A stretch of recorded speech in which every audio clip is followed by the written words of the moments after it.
Hey guys, this is FilmNerd here. So I just hit a milestone, believe it or not. I have hit over 100 subscribers, which is something I never thought would ever happen in the couple months or so that I've had my YouTube channel. But yeah, to celebrate, I decided, because I've done a lot of unboxing videos over the years, I've decided to kind of do a video where I show you my entire movie collection. Now, this actually isn't all the movies I own. There's some more kind of scattered about, but this is my main collection. I've been accumulating all these movies for the past like however many years. Most of these I bought myself. Some of these were gifts from family and friends over the years. But yeah, I just thought it would be a cool little video to show, just to give you an idea about the kind of movies I'm into. This video is going to be kind of long. My apologies, and also excuse the poor camera quality. I'm filming all this on my phone, and I've only got one hand to work with. So let's get started. I guess we'll just start at the very top here.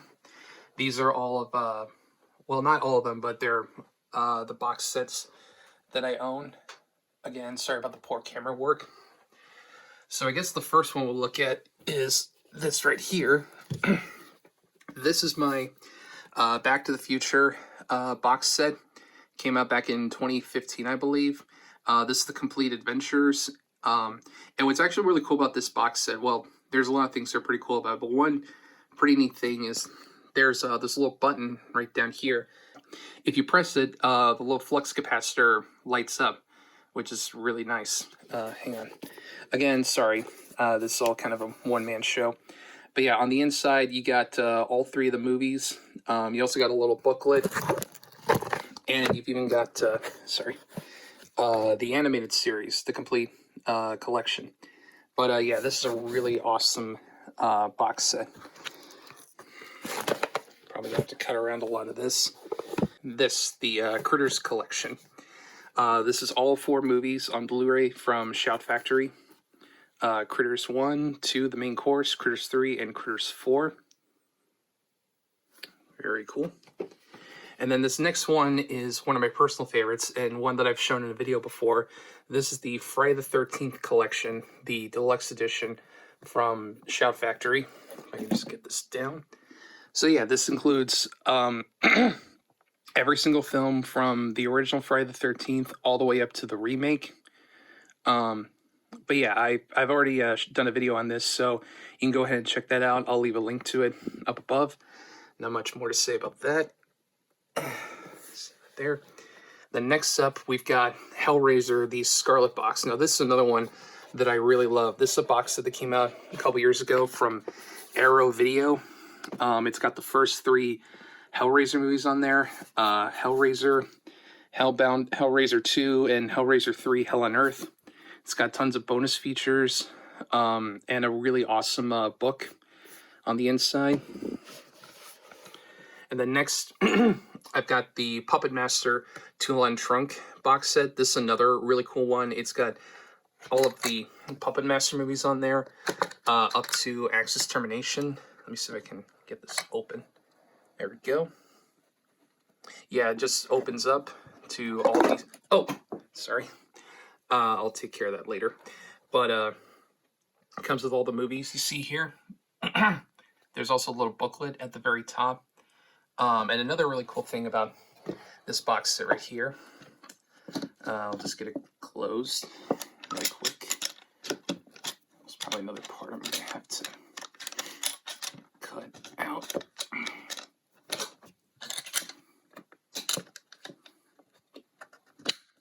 But yeah, another pretty cool thing about this set, hang on, I'm going to have to set this down for a minute because I can't do this with one hand. Another really cool part about this set is this one's autographed by the man himself, Charles Band. But yeah, this is a really nice box set. I know they just came out with a new version of this that, excuse me, they came out with a new version of this that includes the newest film, Blade the Iron Cross, but this is the OG version of it. Oh, and one last thing about this box set, it came with a little Blade figure. That's what dropped earlier. I try to keep it inside the box set, but it likes to fall out a lot. So we'll just kind of set them right there for now.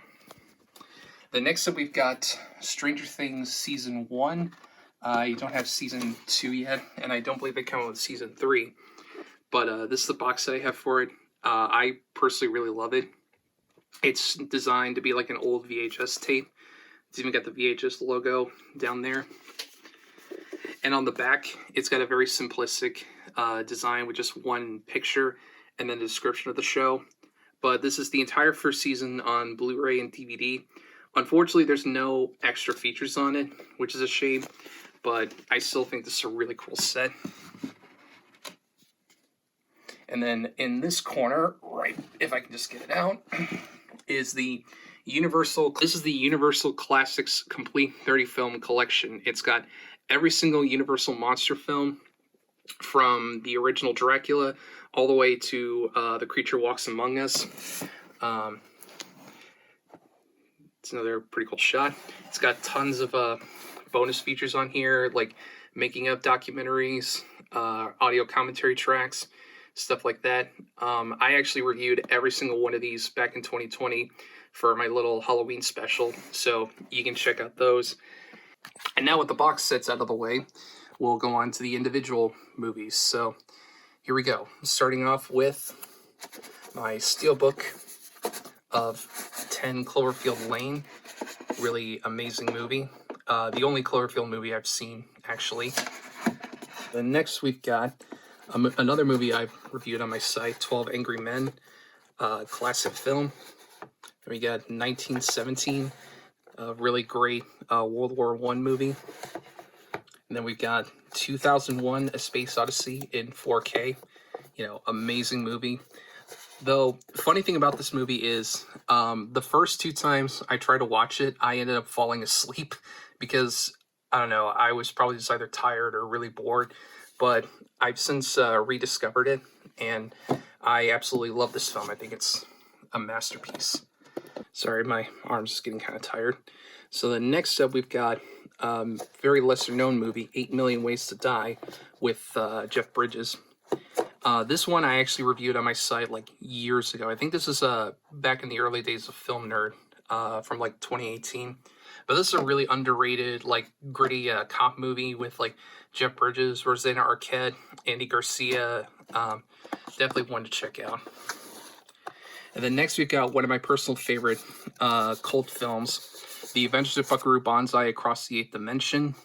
Really fun movie with Peter Weller, John Lithgow, Christopher Lloyd, Jeff Goldblum, Clancy Brown. It's a fun time. And then next up we've got Aftermath, a fairly recent Arnold Schwarzenegger movie that's much more serious. Then we've got Akira, or Akira, great movie. And then we've got Disney's Aladdin, the original animated film, not the live-action movie that we got a few years ago with CGI Will Smith, Genie. And then next up we've got the Alien collection, Alien Anthology, rather. This comes with the 4 main Alien films, Alien, Aliens, Alien 3, and Alien Resurrection. Sorry about the little scuff mark there. I think this is from being on the shelf.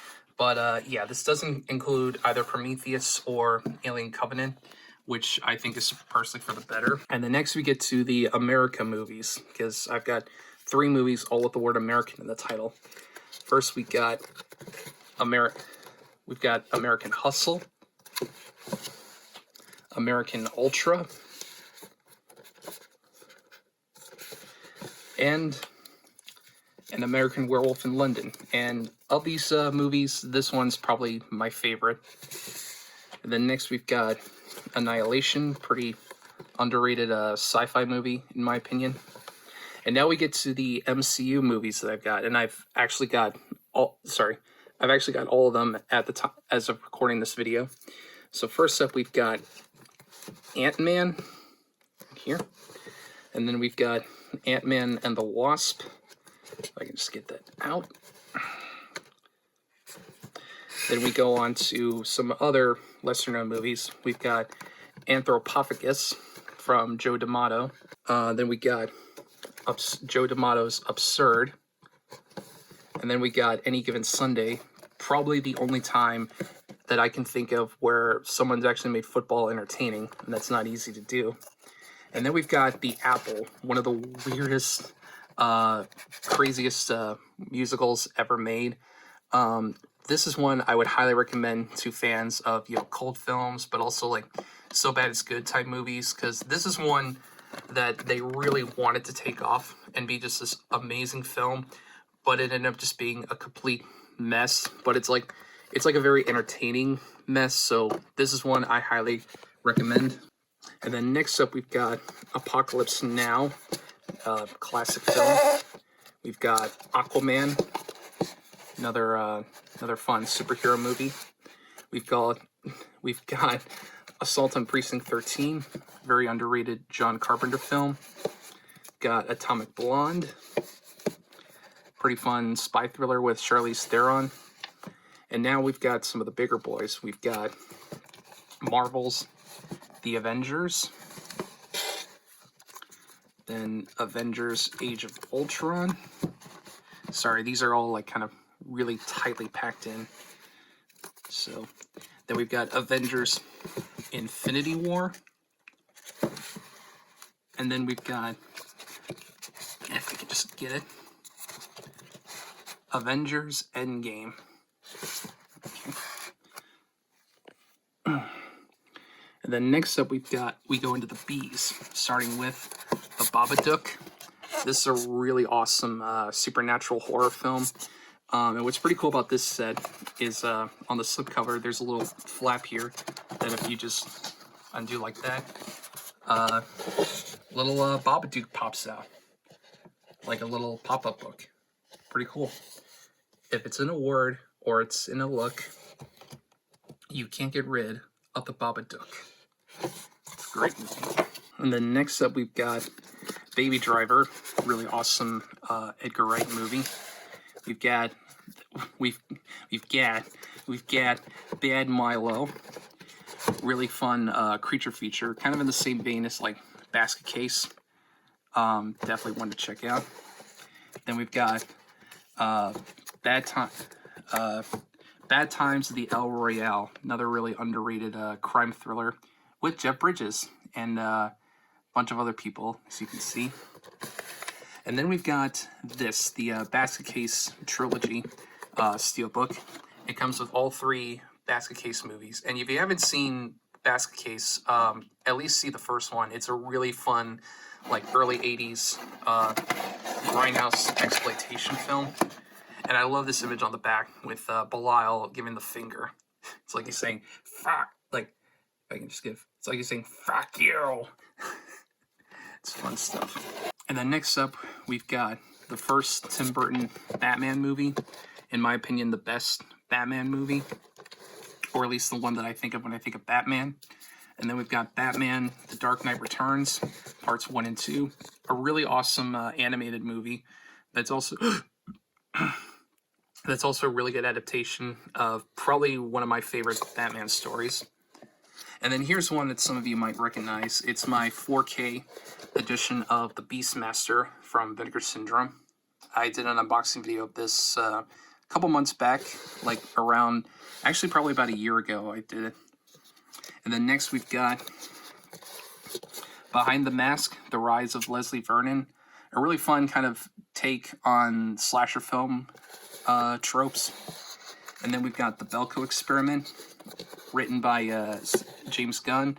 A really fun, just balls to the wall movie. Then we've got The Beyond, probably my favorite Lucio Fulci movie.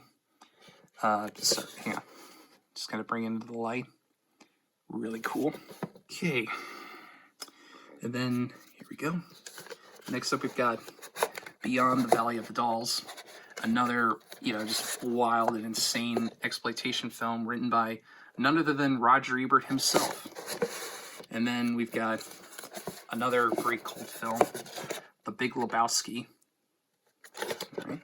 And then we've got here, we've got Bill and Ted's Most Excellent Collection. Comes with both Bill and Ted's Excellent Adventure and Bogus Journey, as well as tons of bonus features.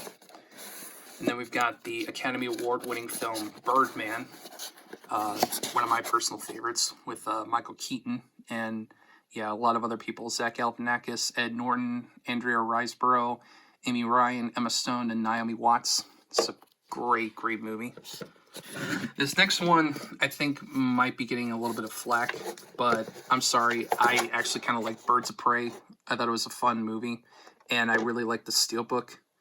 I know a lot of people really didn't care for this film so much, but I don't know. I enjoyed it. And I know people are kind of sick of comic book movies, but I don't know. As long as it's fun and entertaining, then I'm fine with it. And then okay. And then next up we've got Black Christmas, one of my favorite little holiday themed horror films. And actually, in my opinion, this is the film that kind of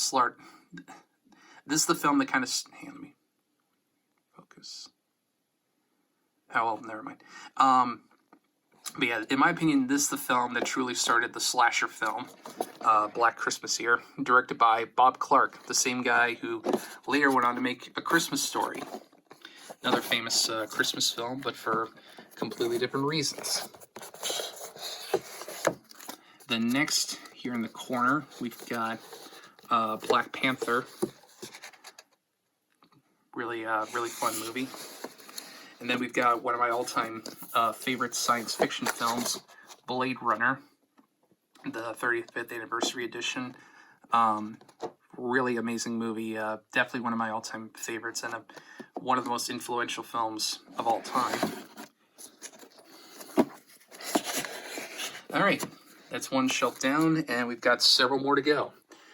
And thankfully, this one's much lower down, so hopefully my arms won't get so sore. But anyway, next up we've got probably my favorite comedy of all time, Blazing Saddles. This is one of those movies that no matter how many times I see it, it always makes me laugh. Then we've got another fun little cult film here, Blood Diner. This is another one that's considered kind of so bad it's good, but at the same time, it's one of those movies that's kind of meant to be cheesy and ridiculous, so I don't know if I can really call it so bad it's good.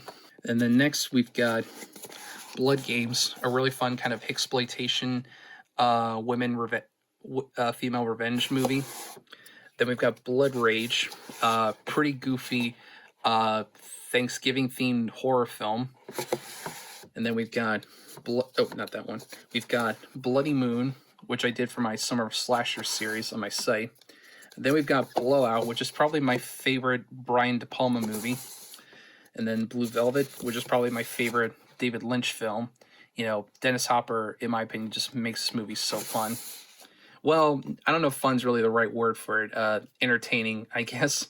And then next we've got another classic, The Blues Brothers, Bone Tomahawk, a really cool mix of Western and cannibal film. Then we've got Brain Damage, which is another crazy movie from the same guy who made Basket Case. This is another one that I would highly recommend. It's a lot of fun. And then we've got Brazil, one of my favorite Terry Gilliam movies. And then we've got one of my all-time favorites, The Breakfast Club. Just a timeless classic. And then we've got The Brood, a really early film from David Cronenberg. Then we've got Bumblebee, which I listed as one of my favorite films of 2018. Probably the only time I would ever put a live-action Transformers movie on a list like that. And then we've got The Burbs, a really underrated Tom Hanks movie from Joe Dante. And then Burial Ground, Nights of Terror, another crazy little Italian horror film. And then we've got Buried Alive, which is not the actual title. This is just an alternate slipcover for a movie called, if I can just get this sound, Beyond the Darkness, aka Bio Omega, from another Joe D'Amato movie. This one, I would say of all the D'Amato movies I own, this is probably the best one. It's really insane, very crazy, but it's also a pretty good time. And it's also got a really awesome soundtrack from Goblin, the same guys who did the music for the original Dawn of the Dead. And then next we've got The Burning, a pretty interesting little slasher film from the early 80s, with effects done by Tom Savini, featuring a then unknown Jason Alexander and Holly Hunter. Unfortunately, this was also made by the Weinsteins, so that kind of puts a black mark on this, but it's still a really underrated slasher, in my opinion. And now we go to the C's. First up, we've got Cabin in the Woods, a really fun kind of send up of a lot of old horror movie tropes. Then we've got a comedy classic here, Caddyshack. And then this one that accidentally popped out is The Caller, a really oddball but still fascinating movie from Empire Pictures. This is one of their pickups with Malcolm McDowell, and this is an excellent, very underrated movie. I would highly recommend. And then we move on to, I'll try not to say too much, Candyman with Tony Todd. This is an excellent, excellent movie.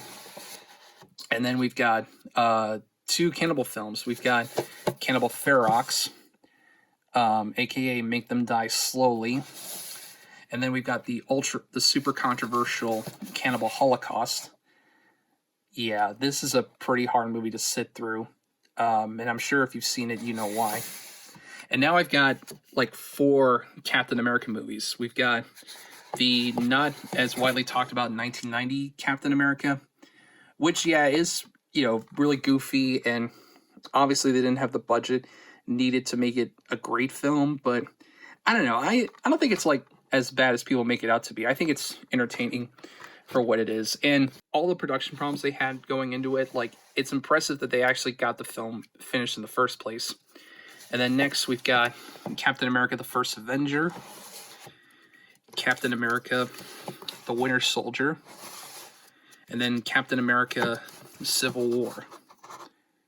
And I'm sure this next one's going to piss some people off. I've also got Captain Marvel. Yeah, I actually like this movie. I'm not ashamed to admit it. I thought it was fun. And then we've got Cat People, a really erotic kind of horror thriller from the early 80s with an amazing song by David Bowie. And then we've got The Changeling, a really awesome, creepy, like, haunted house movie with, there we go, with an incredible performance from George C. Scott. I actually did a review of this a couple years back. You want to check that out?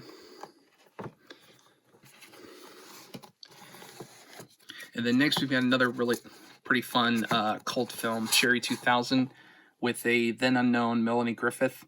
This one's not, amazing, but it's kind of fun. And then we've got Children of Men, another really great sci-fi movie. And then we've got The Children, pretty goofy, like, movie about evil kids, but it's pretty fun. And then we've got another really fun cult film, Chopping Mall. This is another really fun, like, kind of B-grade horror film about a bunch of young people trapped in a mall with security robots that go around blasting them with lasers. And then next we've got another Christmas-themed horror film, a very lesser-known one, Christmas Evil. Kind of similar to like Silent Night, Deadly Night, but not as well known. And in fact, I believe this is one of John Waters' favorite movies. So if you like stuff like Pink Flamingos or Hairspray, and you're a fan of John Waters, maybe check it out. And then we've got Clash of the Titans, an excellent, sword and sorcery movie with amazing stop motion from the legendary Ray Harryhausen. And then we've got Class of 1984. Really cool Mark L. Lester movie. And then we've got one of my favorite trauma films, true classic, Class of Nukem High.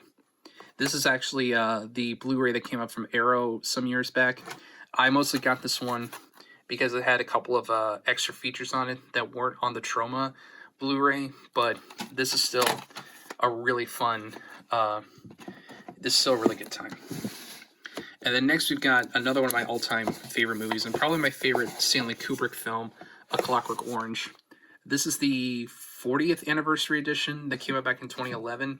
It's got like a booklet on the inside with some pretty cool info about the film. And it's also got an extra disc that comes with a documentary about Stanley Kubrick and about Malcolm McDowell. I know there's the 50th anniversary that came out just recently, but it doesn't have a lot of the extras on this set, so that's why I hung on to it. And then next we've got Cobra, one of my favorite Stallone movies.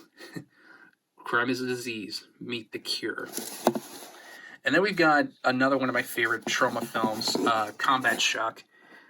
Despite what the trailer makes you, what would lead you to believe, this is actually not an action-packed romp. This is a very somber, very serious anti-war film.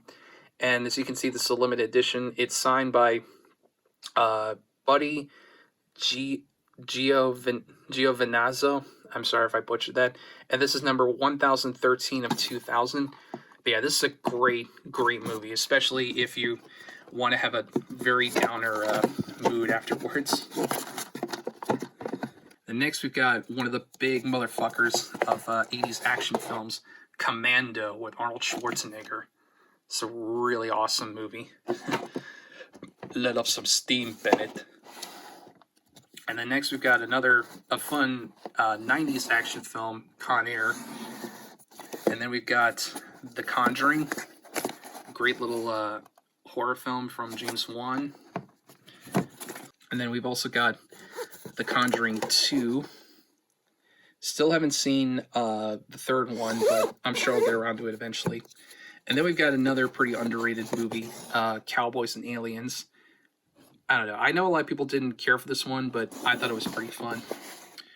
And then next we've got Crawl, a really fun, animals attack movie about a giant crocodile, I think, or alligator, probably. And then next up we've got Creed, the unofficial 7th Rocky film, I guess you could say. And then the sequel, Creed 2, which is a great movie in my opinion. Then we've got another fun little romp from Charles Band's Full Moon Entertainment. We've got Creepazoids. This is a really awesome cover, by the way. Doesn't fully represent the film, but it's still a good time. It's basically an Alien knockoff, but it's still pretty fun.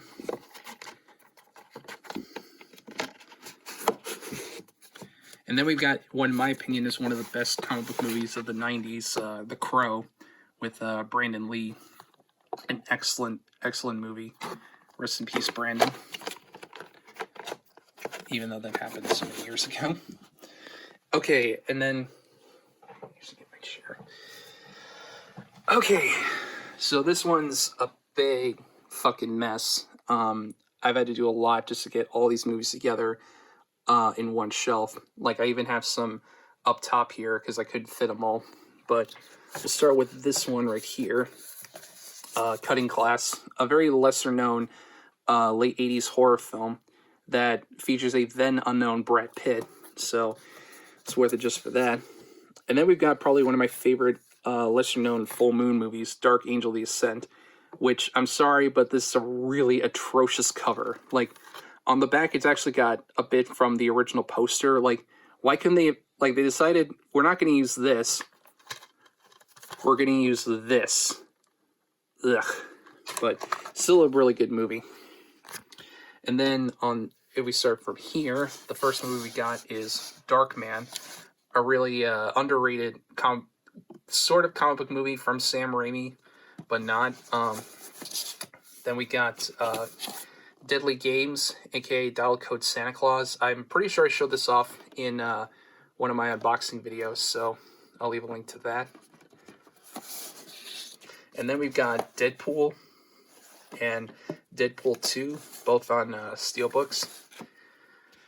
And then we've got Death Ship, a really interesting little, horror film out at sea. Then we've got Demented, which is odd to say the least. And then one of my personal favorite Italian horror films, Demons, a really fun time. And then we've got The Departed from Martin Scorsese, great film. Then Dirty Dancing, not really one of my kind of movies, but I still think it's pretty good. And then we've got Django Unchained, an excellent Tarantino Western. And then we've got the, Full Moon's attempt at a Doctor Strange movie, Dr. Mordred, with Jeffrey Combs. And then we've got the MCU Doctor Strange. Then next up we've got Dog Soldiers, a really awesome soldiers versus werewolves movie. And then we've got Dolomite. Yeah, one of my favorite blaxploitation films. And I've actually got all the other Rudy Ray Moore movies that I'll be showing in a little bit, but this is still a really fun blaxploitation film. And then next we've got the Dollman Action Pack. This is one of the multi-packs that Full Moon came out with. It comes with Dollman, Dollman vs. Demonic Toys, and Demonic Toys. All three of them are pretty fun little B-movies. Then we've got Don't Go in the Woods Alone. Really oddball slasher film. And then we've got Don't Look Now, which is a really awesome kind of thriller type movie with Donald Sutherland and Julie Christie. Then we've got another one of my favorite Stanley Kubrick films, Dr. Strangelove, or How I Learned to Stop Worrying and Love the Bomb. I'll wrap this up. All right, the next up we've got Dragged Across Concrete. Not really my favorite S. Craig Zoller film, but it's still pretty good. Then we've got Dressed to Kill, one of De Palma's more controversial films. And then we've got Drive, a really awesome crime thriller with Ryan Gosling. And then next up we've got Drive Angry, a really underrated action film with Nicolas Cage. Eaten Alive, Tobe Hooper's follow-up to the Texas Chainsaw Massacre. One of my personal favorite movies, Ed Wood, with Johnny Depp. Probably one of my favorite Tim Burton movies. Actually might be my favorite Tim Burton movie, but it's hard to say. And then another criminally underrated action film, Edge of Tomorrow, which didn't get a lot of love when it came out, but I still think it's an amazing film. Then we've got Burton's Edward Scissorhands, and I kind of love this slip cover, how it's made to look like an old VHS tape from the 90s. And then we've got Eraserhead, classic cult film. Then next we got one of my favorite John Carpenter films, Escape from New York. Great movie that was actually filmed in my hometown of St. Louis. Then we've got the classic E.T. And then we've got Army of Darkness, which I know some of you are wondering why it's in the E's and not the A's. That's because I originally had Evil Dead 1 and 2 on Blu-ray on the shelf, and this is next to it, but I just didn't take the time to move it over to the A's. But yeah, this is still a really fun entry in the series. And then next we've got The Exterminator, another kind of lesser known revenge thriller, but this is still a really, really cool flick, especially if you're a fan of The Punisher. And then we've got Fade to Black, which I've shown in one of my unboxing videos. But yeah, this is an incredible little horror film. Fargo, which is another great little movie. And then we've got Female Trouble, John Waters' follow-up to Pink Flamingos, which if you like Pink Flamingos, you'll definitely like this. Then we've got another great cult classic, Fight Club, another great little movie. And then we got Ford v Ferrari, which was one of my favorite films from 2019. And then we've got Frankenhooker, which is one of Bill Murray's favorite movies. No joke, there's actually a quote of his where he says that this is a really great movie to watch. And then next we've got From Beyond, which is Stuart Gordon's follow-up to Reanimator. Great movie. Then we've got The Fun House, Tobe Hooper's first studio film. Pretty cool little haunted, not haunted house movie, but you know what I mean. And then we've got Galaxy of Terror, probably the most famous alien ripoff ever from Roger Corman that actually had work done by James Cameron, who, funny enough, went on to do Aliens, which, we already covered in the Alien Collection. And then we got Ghost Rider Spirit of Vengeance. Yes, I actually own this movie. The first one, I'm not a fan of. I think it's really lame. This one, I remember being a lot of fun.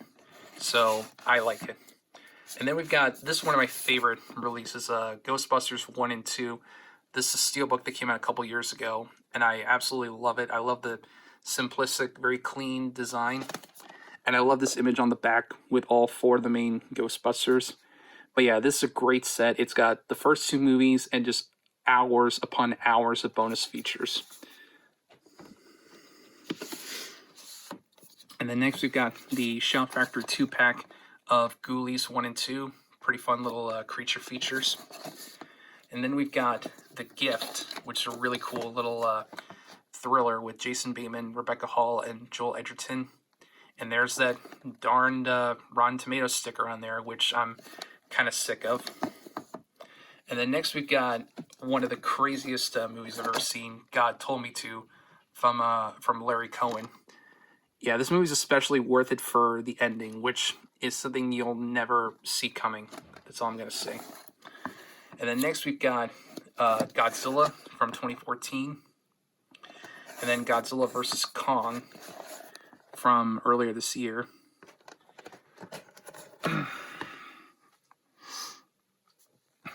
Okay. And then next up we've got Good Will Hunting, which is a classic film with a great performance from Robin Williams. And then we've got Graduation Day, which is a really fun little slasher film featuring a then unknown Vanna White, funny enough.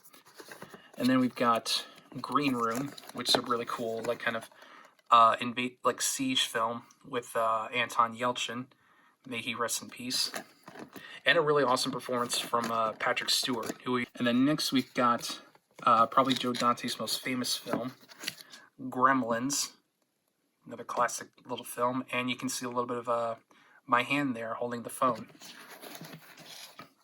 And then lastly in this corner we've got Grindhouse, the Rodriguez Tarantino double feature of Planet Terror and Death Proof, which of the 2 films, I think Planet Terror is much better. Death Proof, I honestly found to be just really boring and kind of slow. Like, Kurt Russell's really awesome in it, but then again, Kurt Russell's awesome in everything. But of the 2, I preferred Planet Terror. Death Proof, not so much. And then down here, we've got some more Marvel movies. We've got Guardians of the Galaxy, which is probably one of my favorite MCU movies just because of how much fun it is. And then Guardians of the Galaxy Volume 2, if I can get that. Here we go. Guardians of the Galaxy Volume 2, another really fun romp through space. And then we've got The Guest, which is a really awesome thriller. One that I would highly recommend. If you've never heard of it, definitely give it a watch. And then I've got the classic John Carpenter film,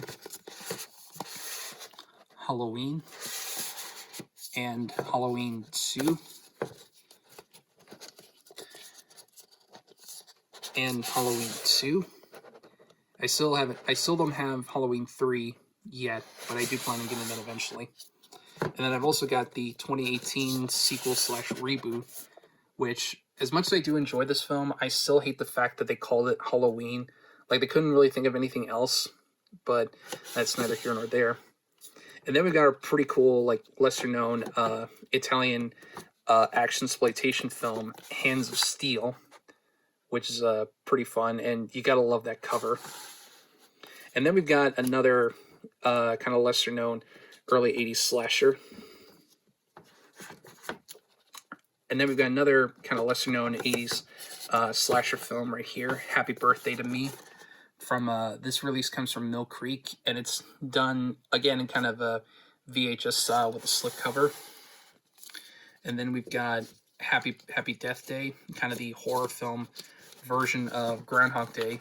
But this one actually really surprised me, because when I saw there was PG-13, I kind of scoffed at it. But I eventually saw it, and I really enjoyed it. And I also liked the sequel. And then we've got Hard Ticket to Hawaii.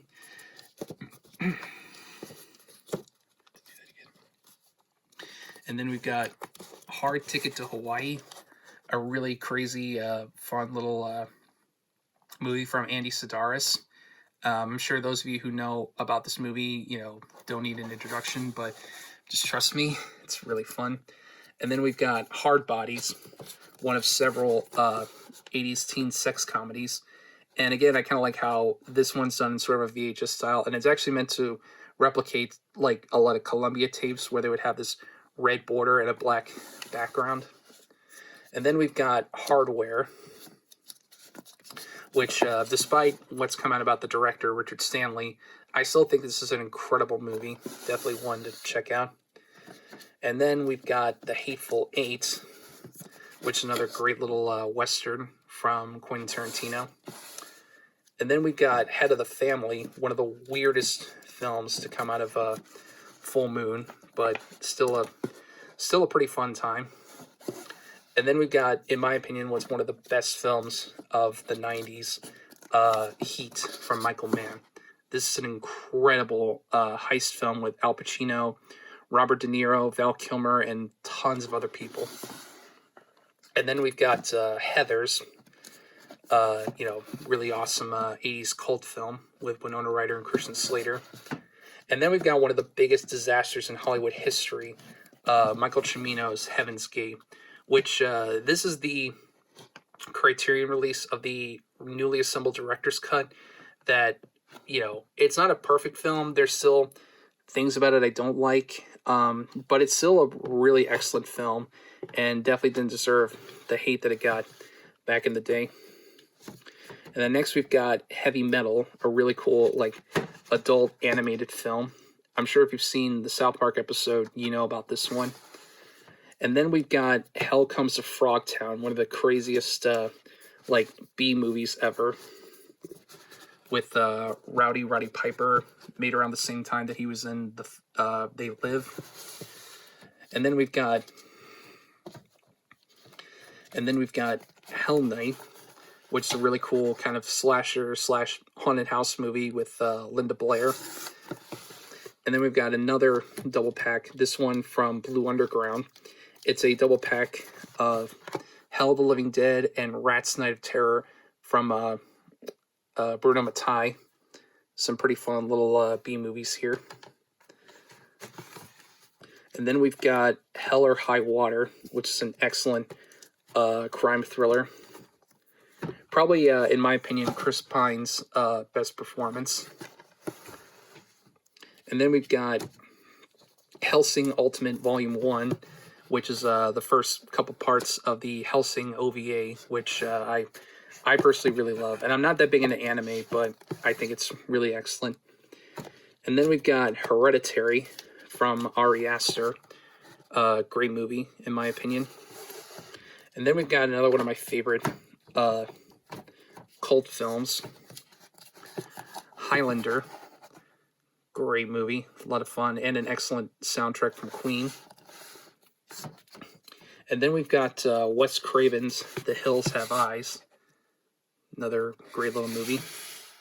And then we got Hobgoblins, which is another Gremlins knockoff, but this one I think is actually worse than either Ghoulies movie. But again, it's kind of one of those movies that's not meant to be taken seriously. It's meant to be cheesy.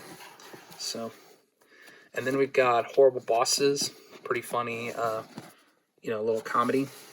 And then we've got another two-pack from Shout Factory of The House Where Evil Dwells and Ghost Warrior. And I've actually done Ghost Warrior as part of my Full Moon Friday series. And then we've got the Steelbook release of Howard the Duck, which I've already done a video on if you want to go ahead and check that out.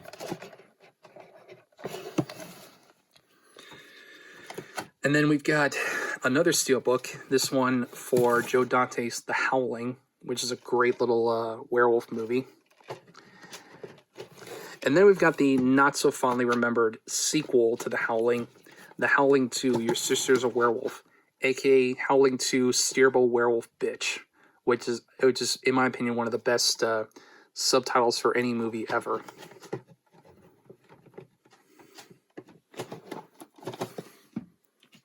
And then we've got Steelbook for Humanoids from the Deep, a early 80s Roger Corman exploitation film about mutant fishmen who kill people and rape women. So that's a fun time. And then we've got the Paul Newman classic, The Hustler, great movie. And then we've got the exploitation classic, I Drink Your Blood, which is a pretty crazy, killer hippie movie.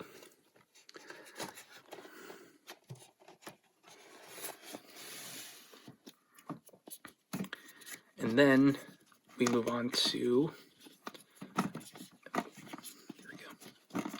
if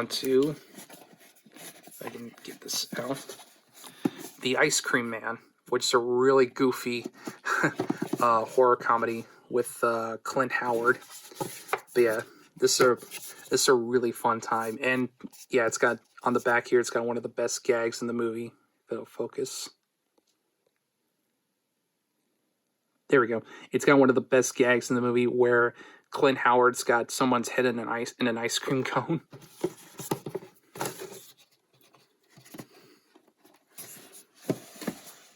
And then we've got the excellent 80s horror documentary In Search of Darkness, and In Search of Darkness Part 2. Yeah, this is an excellent little movie.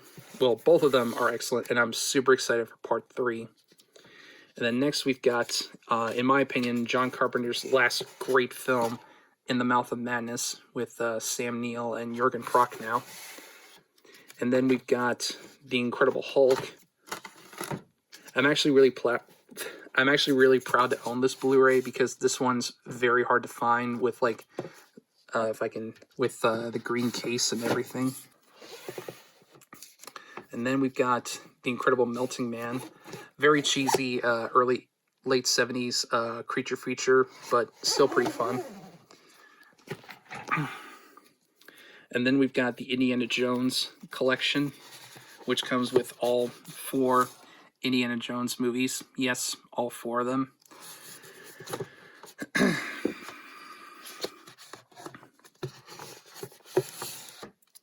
And then next we've got Christopher Nolan's Interstellar. I think it's an excellent movie, in my opinion. And then we've got Interview with a Vampire.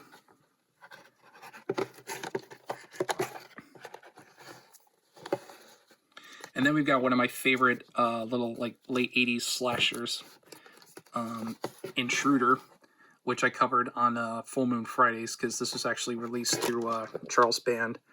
But yeah, this is an excellent little movie with some pretty gruesome kills, if you're into that. And then we've got the 1978 version of Invasion of the Body Snatchers, probably one of the few good remakes ever. And then we've got one of my favorite Chuck Norris movies, if I can fetch it out. Invasion USA. Basically, this is like Red Dawn, but if you replace the Wolverines with Chuck Norris, it's a good time. And then we move on to the 2020 reboot, I guess you could call it, of The Invisible Man, an excellent movie. And then we've got all 3 Iron Man films, starting with the first one. Yeah, this is the Ultimate 2-disc edition. I refuse to get the 4K version because it doesn't include all the bonus features from this Blu-ray. And the same thing goes for Iron Man 2. Again, this Blu-ray has tons of bonus features on it that aren't on the 4K edition, so that's why I haven't upgraded. And then, if I can fetch it out.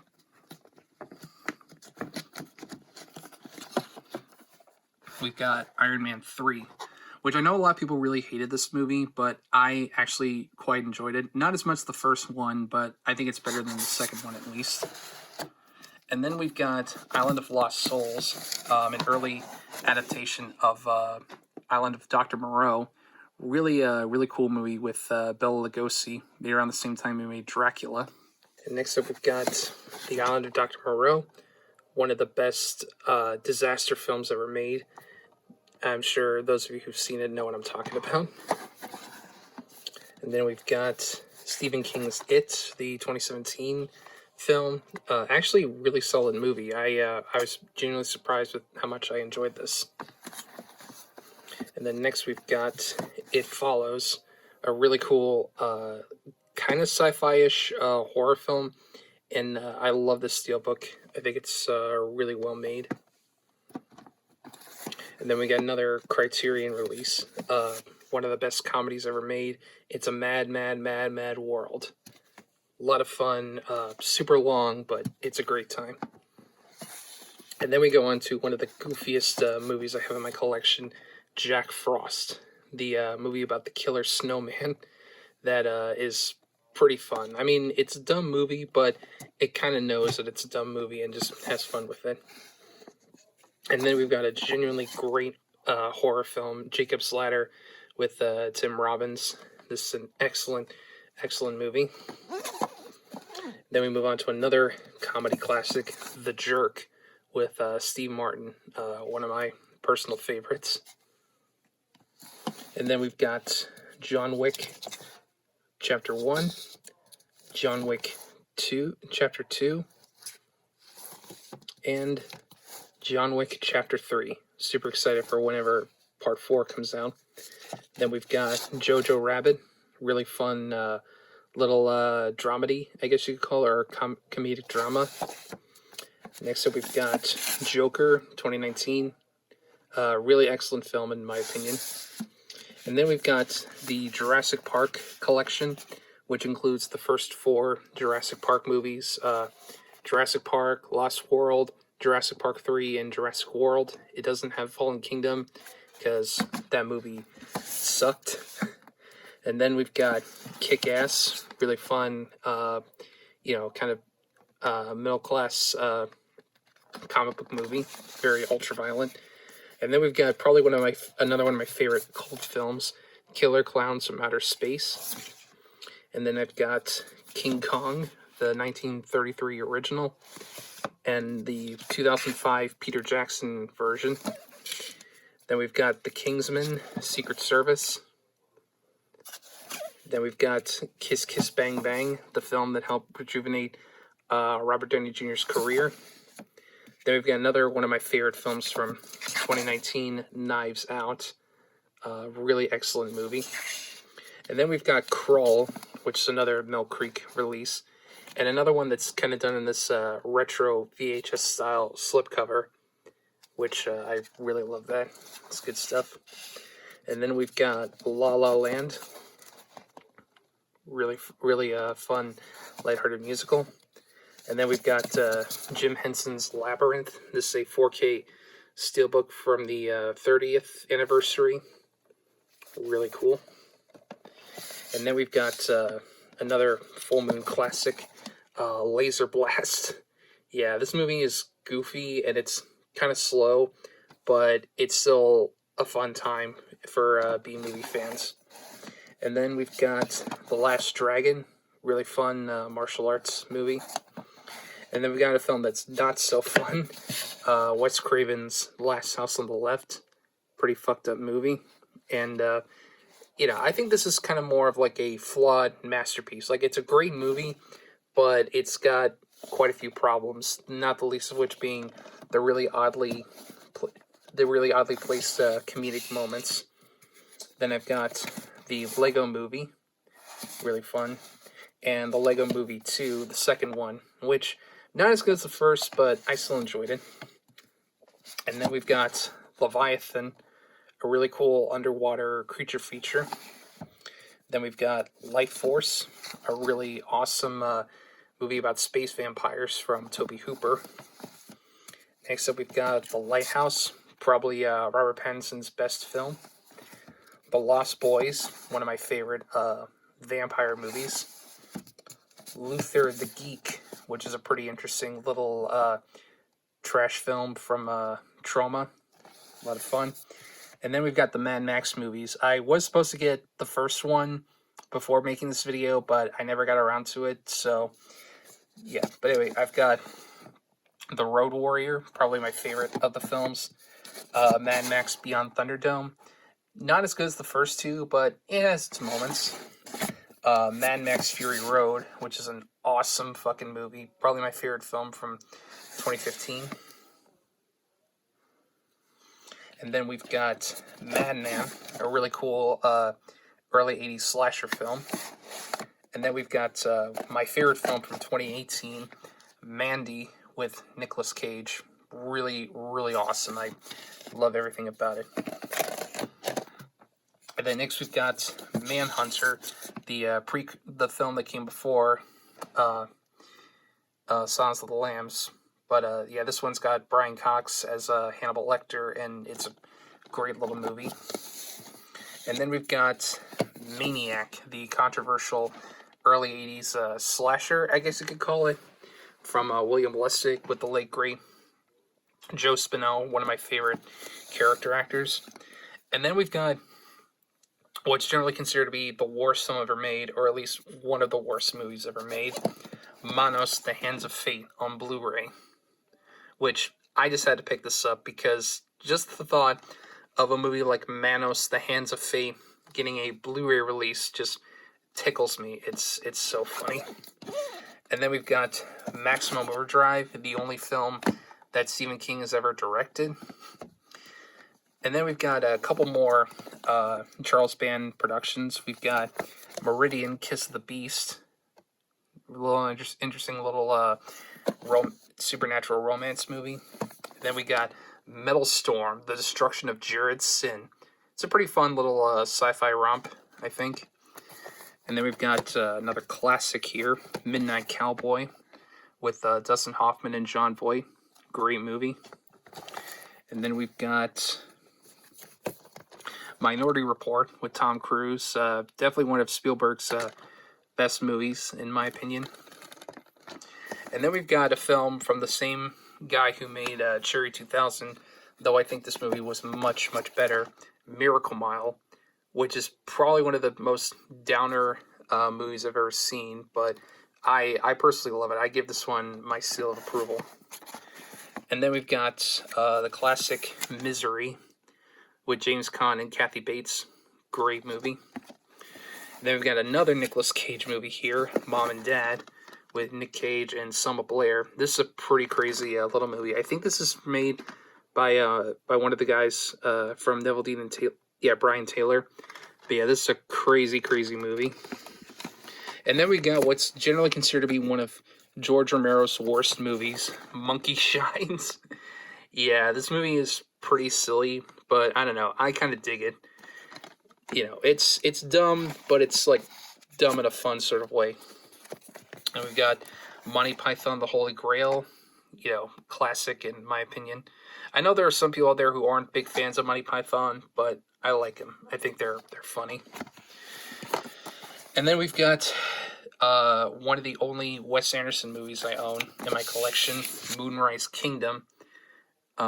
This is another from the Criterion Collection. And I think this is a cute little, coming of age movie. I like it. Okay. And then we move down here, where next up we've got Mosquito, a pretty cool little giant bug movie from the mid-90s with Gunnar Hansen, better known as Leatherface from the original Texas Chainsaw Massacre. And then we got Motel Hell, which is another crazy little horror comedy. And then we've got David Lynch's Mulholland Drive, which is another great film from Lynch, in my opinion. And then we've got Lucio Fulci's Murder Rock, one of his lesser-known giallos, but this one's pretty cool. And then we've got Near Dark, which is one of my personal favorite 80s vampire movies. And this is actually not the original Blu-ray artwork. This is a custom job that I got because, let me take the disc out real quick. Again, my apologies, this is one-handed. But this is what the Blu-ray disc looks like. And this same cover was on the original Blu-ray cover. Like, yeah, this cover is atrocious. Like, this one is much better. It's taken directly from the poster. It's much more representative of the movie itself. This just makes it look like a Twilight knockoff, which it has a vampire romance, but it's nothing like Twilight. It's actually good. All right, and then next we've got another classic film, Network, with some pretty big names in it, like Faye Dunaway, William Holden, Peter Finch, and Robert Duvall. This is a great movie.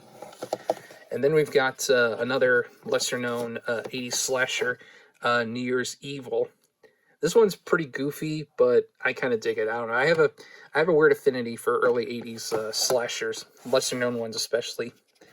Oh, and now we've got one of my favorite trauma movies, Night Beast. The movie where an alien comes to Earth and just blasts the shit out of people with a laser and then rips people's guts out. Featuring a then unknown J.J. Abrams, who did the music for the movie. And now we've got one of my favorite movies to watch on Halloween, Night of the Demons. Really cool little movie. I talk a bit more about it in my top 10 best Halloween movies. So if you want to know more about that. And speaking of, we've got George Romero's Night of the Living Dead. Classic movie. And this is an excellent release from Criterion. And I do have Dawn of the Dead around here somewhere. I've got the Ultimate Edition DVD set. But until then, I've also got Romero's Day of the Dead on Blu-ray. And I always kind of go back and forth on which of the Dead movies is my favorite. But this one always kind of comes back because I think it's a super underrated zombie movie. And now we go to one of the strangest horror movies I've ever seen. Night Train to Terror. Yeah, if you know anything about this movie, you know what I'm talking about. But yeah, this is another crazy movie. And now I'm going to go super goth because I also own a copy. Push that back in. Of The Nightmare Before Christmas. Not Tim Burton's Nightmare Before Christmas. It's Henry Selick's Nightmare Before Christmas. But as overrated as this movie is, I still enjoy it. You know, and I watch it on Christmas time because it's definitely more of a Christmas movie. And now we've got Nightmare Weekend, which I really don't know what else I can say about this movie other than what the fuck. It is so bizarre, but you kind of need to see it. And then next we've got another crazy movie. And then next we got Ninja 3, The Domination, And now we've got Ninja 3, The Domination, one of the craziest ninja movies from the mid-'80s from none other than the Cannon Group. But yeah, this is basically if you took a ninja movie, added in elements from Flashdance and The Exorcist. It's something else. And in case you're curious why there's no Ninja 1 and 2, I'll say that for another time. But next we've got one of the Coen brothers' best films, No Country for Old Men. Absolutely love this movie. Then we've got another Tom Cruise sci-fi vehicle, Oblivion, with him and Morgan Freeman. Then we've got the cult classic comedy, Office Space. Great movie. And then we've got Quentin Tarantino's love letter to the 1960s, Once Upon a Time in Hollywood, which between this and the alternate cover, I much prefer this one, but I just kind of stick to this one. Next up, we've got 1 Hour Photo, a really awesome thriller with Robin Williams, and probably his least Robin Williams-y performance. But yeah, this is a great movie if you've never seen it. And then we've got Disney Pixar's Onward, which not one of my favorite Pixar movies, but I still did really enjoy this one. This is actually one of the last movies I saw in the theater before COVID hit. And then next we go to one of my favorite Guillermo del Toro movies, Pacific Rim.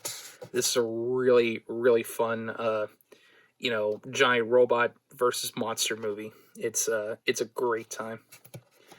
And then next we've got Parasite. Not the Oscar-winning Parasite, but Parasite in 3D from Charles Band, which Demi Moore claims is the worst movie she's ever done, which I don't quite know about that, but this is still a really fun little creature feature. And then next we've got Party Line, which is a interesting little thriller, I guess you could say. And then next we got what if Wes and then next we got one of Wes Craven's lesser known films, The People Under the Stairs, which I haven't seen this movie in quite a few years, but I remember this one actually being pretty cool. I dug it, especially for Erin McGill right there, who's wearing like a leather bondage suit and goes around with a shotgun. It's pretty great. And then we've got next up we've got Pet Cemetery. This is a special steelbook release that came out around the time of the remake. And in fact, it's got a couple extras on there that basically are trying to sell the remake, which I get it, but I don't know. Even still, I do enjoy this movie. It's not one of my favorite Stephen King movies, but it's enjoyable enough. And then we've got a real 80s, I mean, not 80s, 70s horror classic, Phantasm. An amazing movie, one of my absolute favorites. And then we've got Phantom of the Opera, but not the silent version or a film based on the musical. No, this is the Phantom of the Opera with Robert Englund. This is a very weird movie, but I don't know, it's kind of cheesy and I dig it. And then speaking of Phantom of the Opera, we've got Brian De Palma's Phantom of the Paradise. Sort of a precursor to like the Rocky Horror Picture Show in terms of just really off the wall crazy musicals, but this is a really fun movie if you ever get a chance. And then next up we've got Pieces, which has probably my favorite tagline of any movie ever. It's exactly what you think it is. Yeah, judging by that cover, you can pretty much surmise what this movie's like, but this is a insanely gory slasher film from the early 80s. If you're a fan of slashers and gore films in general, definitely give this one a watch.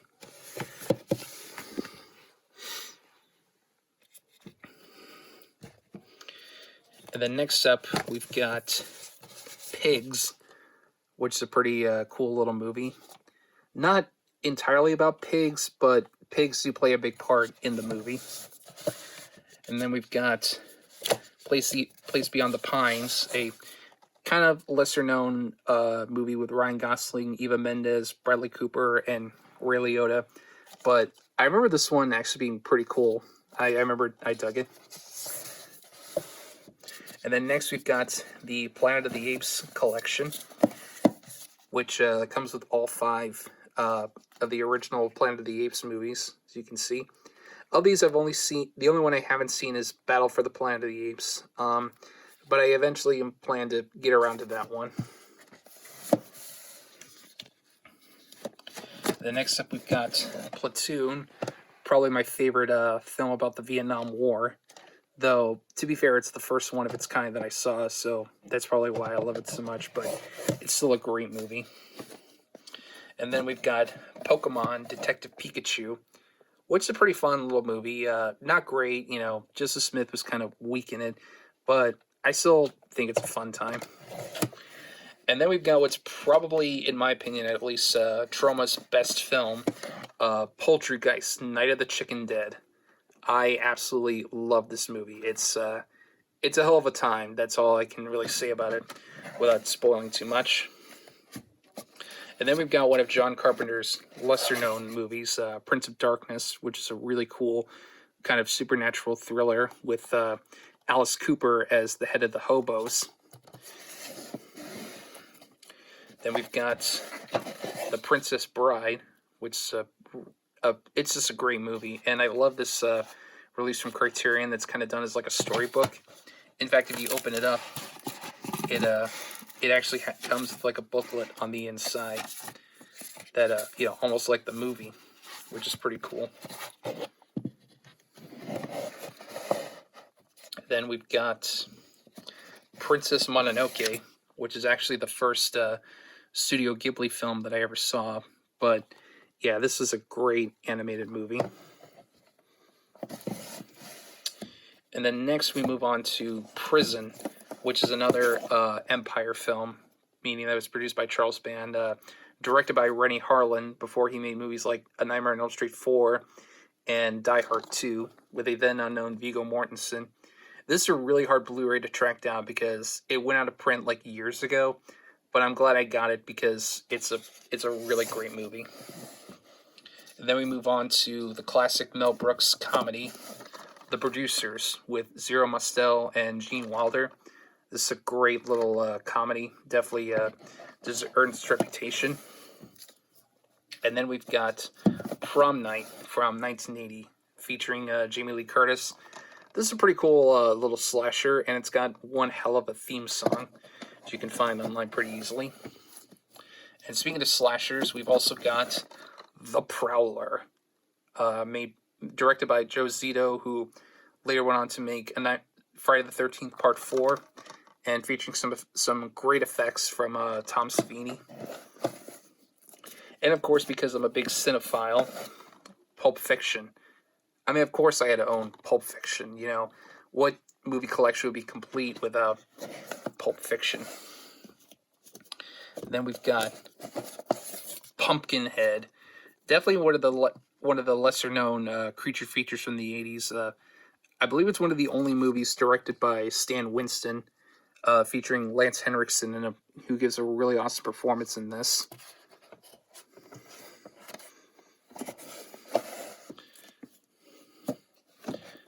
Then next we got Purple Rain with Prince.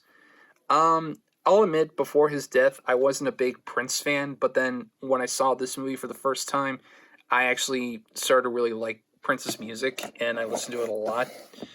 And then we've got A Quiet Place. Yeah, this is a steelbook that came out a couple years back. But yeah, I think this is a really great movie, and I also really enjoyed the second one.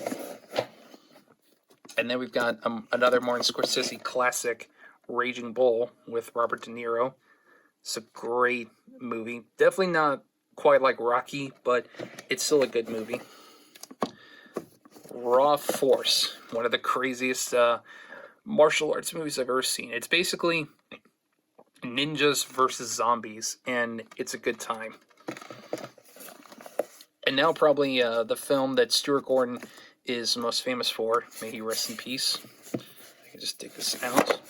Oh, and stuff's falling already. Reanimator. Yeah, this is a beefy release from Arrow. This is like the limited edition. But yeah, Reanimator is an amazing movie. It's one of my all-time favorites. If you haven't seen Reanimator and you're a fan of horror, you definitely owe it to yourself to see this movie. It's a crazy, crazy movie. Again, my apologies that this part's like kind of dark, but not much I can do. Ready or Not. This is a really cool little horror thriller / comedy, and again, there's that damn Rotten Tomatoes sticker, which I'm kind of sick of. But yeah, this is a really cool little movie. I actually quite enjoyed it. And then we've got Repo, the Genetic Opera. Pretty cool little horror thriller musical. Probably one of the only movies that I've actually enjoyed Paris Hilton in, but this is a pretty fun time. And then we've got another one of my favorite zombie movies ever, Return of the Living Dead. Yeah, this is a really, really awesome movie with some of the best looking zombies I've ever seen. And it's hilarious, but it's also like pretty sad too. So this is one I also would highly recommend, especially if you consider yourself to be a big horror fan. Then I've got a couple movies up top here because I ran out of room. But we've got Rise of the Planet of the Apes, the 2011 reboot. I will admit, at first, I wasn't too keen on it just because, I don't know, a lot of the CGI was kind of wonky, but it's still a pretty great movie, which was surpassed by Dawn of the Planet of the Apes, which is one of those rare cases where a sequel is actually better than the original. So, and now for this next part, I'm going to have to move all the way down to the floor. Oh. Yeah, again, as you can see, this whole bottom part is just a mess, and I apologize for the low lighting. But anyway, let's go on. So we'll take a look at this tech right here first, some movies. First up, we've got Robot Jocks, a really fun giant robot movie from the late 80s. Oh, and yeah, now we've got War for the Planet of the Apes, which is probably, in my opinion, the best of the newer Apes trilogy. Then we've got Risky Business, the film that made Tom Cruise a star. A really awesome movie, in my opinion. And then we've got RoboCop, one of my all-time favorite movies. There is one scene in it that doesn't quite hold up as well, but it's still a near-perfect movie, in my opinion. And then the next stack we've got here. First up, we've got Rolling Thunder, a really cool, pretty cool little revenge thriller with William Devane and a then unknown Tommy Lee Jones. But yeah, this one I remember being really cool. Then we've got Robot Wars. Not quite as good as Robot Jocks, but it's still a fun time with some great stop-motion robots from the late, great David Allen. And then we've got Rocket Man, the Elton John movie, which in my opinion is a way better movie than Bohemian Rhapsody. I will take that to my grave. And then we've got the Rocky Collection, which includes all 5 of the main Rocky films. And I enjoy the Rocky movies. I mean, obviously, the first one's the best one, followed by Rocky Balboa. But all the other ones I still think are pretty fun. And now we've got, I'm going to have to cover part of this, The Room. Yes, I own The Room on Blu-ray. And this little chicken scratch you see on the front, this is actually an autograph from Tommy Wiseau himself. I actually got this signed by him at a midnight showing. But yeah, everything you've heard about The Room, it's true. This movie's bad. It's really bad. But it's bad in that special kind of way. Like it's one of those movies that you can tell they really were trying with it, but it just really failed. It's bad, but enjoyably bad. And then the next stack we've got here. Just drop this down. First up, we've got Rosemary's Baby from Roman Polanski. And I know what he's done, but this is still a great movie in my opinion. Then we've got Running Scared, a really underrated crime thriller with Paul Walker. May he rest in peace. Then we've got Sallow, one of the more controversial films I own. This is another rough sit, so I only recommend it if you've got a strong stomach, but it's an interesting piece. That's all I can say. Oh, and this is another one of my favorites, Savage Streets with Linda Blair. This is a really awesome rape revenge film with Linda Blair and Linnea Quigley and John Vernon, who, in my opinion, steals the show. But this is a really great film, and it's also got a really awesome soundtrack. And then we've got David Cronenberg's Scanners, which obviously most people know for the head explosion scene. But aside from that, this is another great classic film.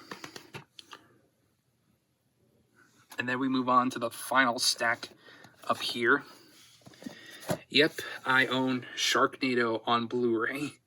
You know, yeah, this movie is bad, but I can't really call it so bad it's good because it was kind of made to be bad, but in a weird way, it's kind of enjoyable.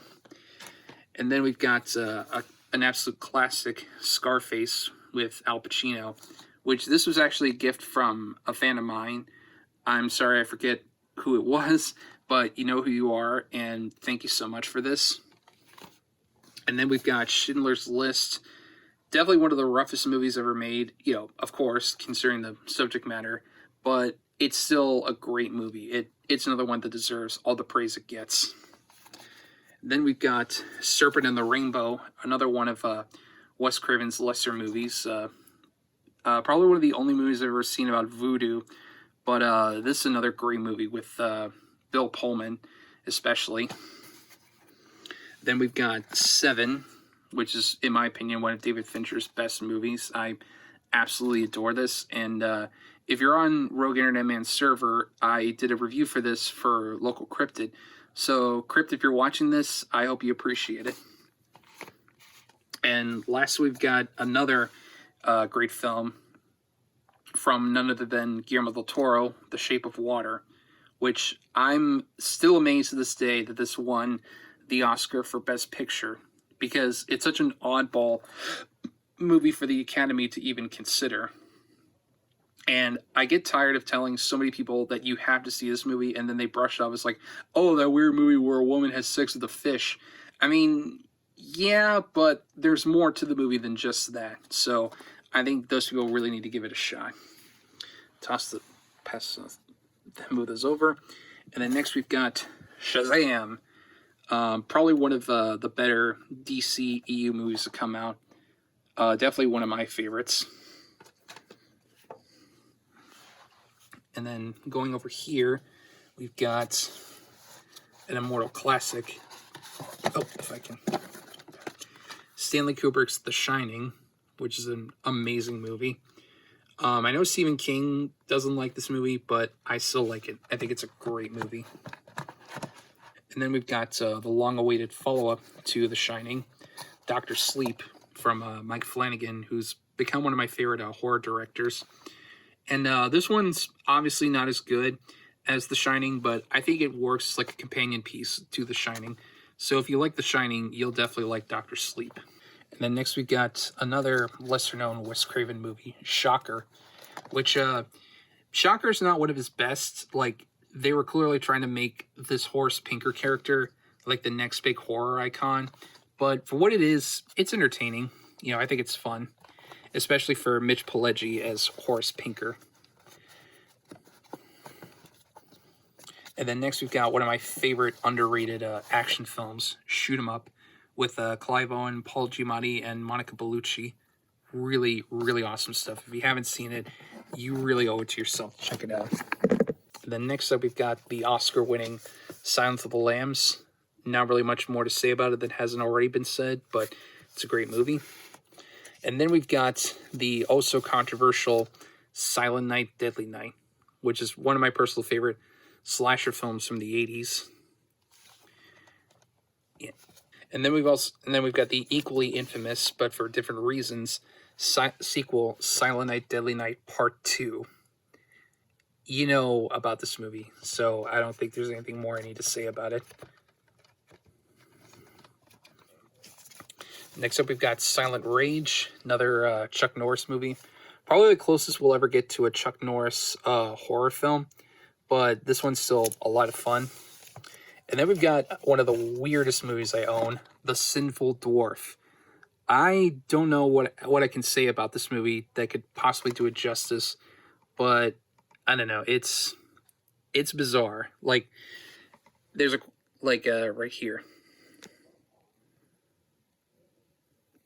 As odd and sleazy as they come. Yeah, I think that's a pretty apt way to describe this movie.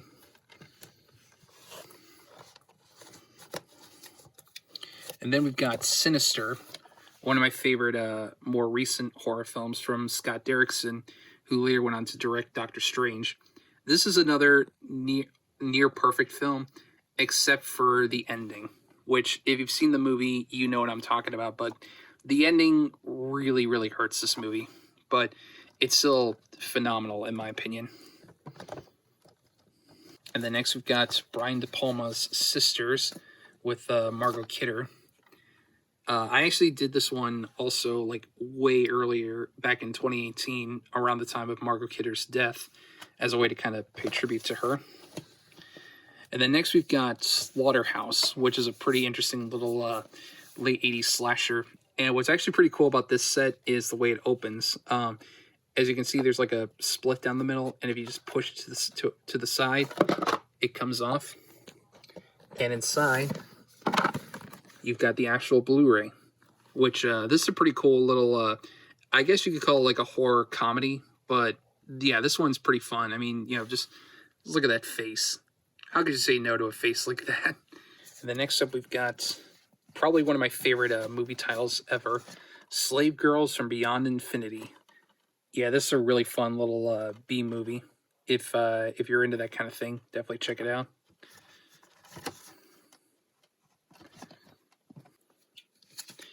Sleepaway Camp. Yep, Sleepaway Camp.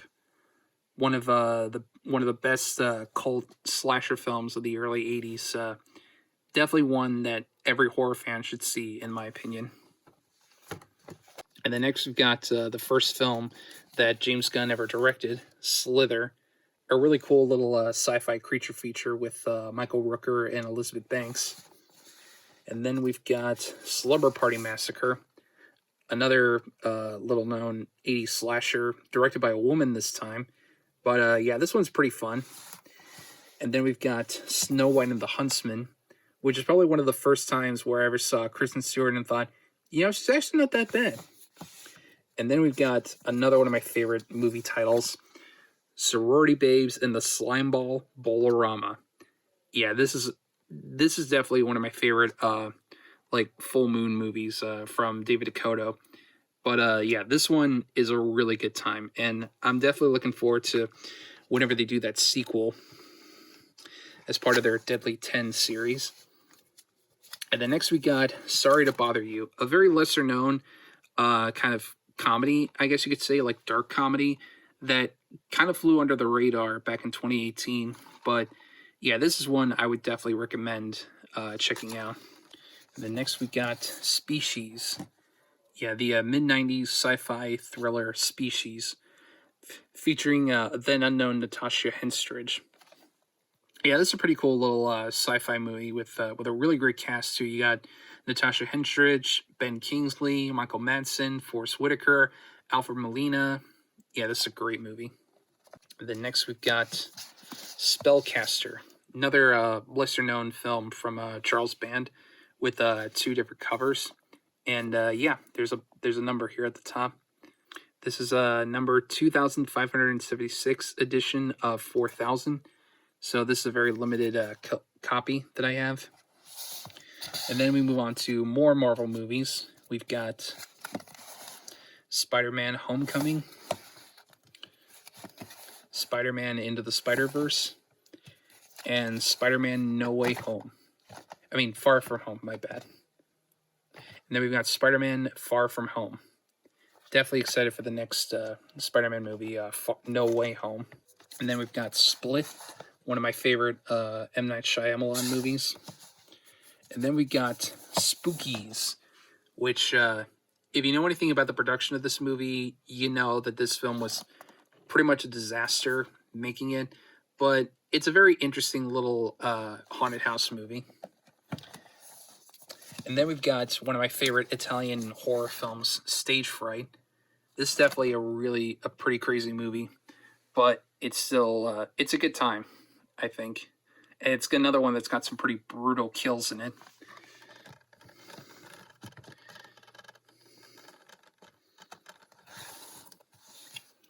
And then next we've got the 2018 version of A Star is Born with Bradley Cooper and Lady Gaga. I actually liked this movie. I thought it was really cute and kind of heartwarming at the same time. I liked it. Now these next couple titles are probably going to divide some people, so take that for what it's worth. So I've got the Star Wars The Complete Saga collection, which includes Star Wars episodes 1 through 6. Unfortunately, this is one of the special editions, so it's got a lot of the bullshit changes added to it. Then wedged right here in the middle, we've got Star Wars The Force Awakens, which in my opinion is probably the best of the Disney Star Wars movies. And then we've got probably another one of the more controversial films I own, Star Wars The Last Jedi. I am probably never going to hear the end of it about how I'm wrong for my feelings on this movie. Is it perfect? No, it's not. It's definitely got its flaws. I just don't think it's as bad as people say it is. It's not a perfect movie, but not nearly as bad as its reputation. At least in my opinion. If you hate it, that's fine. I can't really convince you one way or the other. However, one thing I think we can all agree on, Star Wars The Rise of Skywalker was not good. Now, why do I own this movie? Because it's Star Wars. I have to own anything Star Wars. Although I don't have Rogue One or Solo, but that's mostly because I tried sticking with the mainline Star Wars movies. But yeah, this movie's not god-awful, but as like the ending of a saga, it's pretty disappointing. That's all I'll say. Can't wait to see all the hate comments. And then next we've got The Strangers, a pretty cool little home invasion movie with Liv Tyler. But this one I haven't seen in years, but I remember it being really good.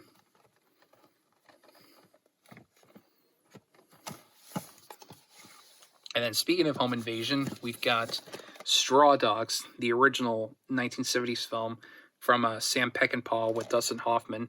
This is a brutal movie, so another one I would say go into it knowing what you're getting yourself into. You know, don't go into it blind. And then next we've got The Stuff. Definitely one of my favorite films from Larry Cohen. You know, a movie that asks us, are you eating it or is it eating you? You just can't get enough of the stuff. And then we've got the Stuart Gordon double feature collection. This is another multi-pack from Full Moon that comes with The Pin the Pendulum and Castle Freak, both of which I reviewed for my Full Moon Friday series on my website. And speaking of Full Moon and multi-packs, we've got the Subspecies Blu-ray collection, which comes with the first 3 Subspecies movies. And of the 3, I think 2 is probably my favorite. I know Vampire Journals is also on Blu-ray, but not the 4th Subspecies movie. And I am also kind of looking forward to whenever they do that 5th Subspecies movie for their Deadly 10 series. And then we've got Sunset Boulevard, another classic, old Hollywood movie.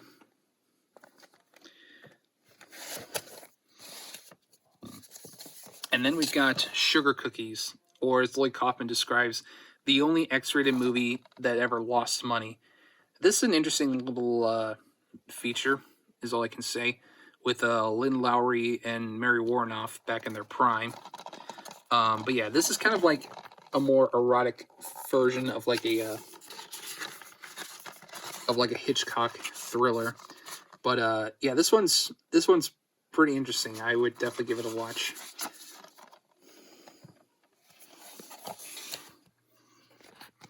And then next we've got Super 8, which is basically J.J. Abrams going, hey, I kind of miss those old Spielberg movies. Let's make one.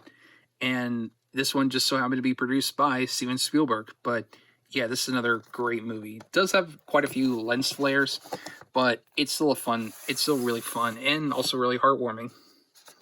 And then next we've got Super Troopers, one of my favorite comedies from the early 2000s.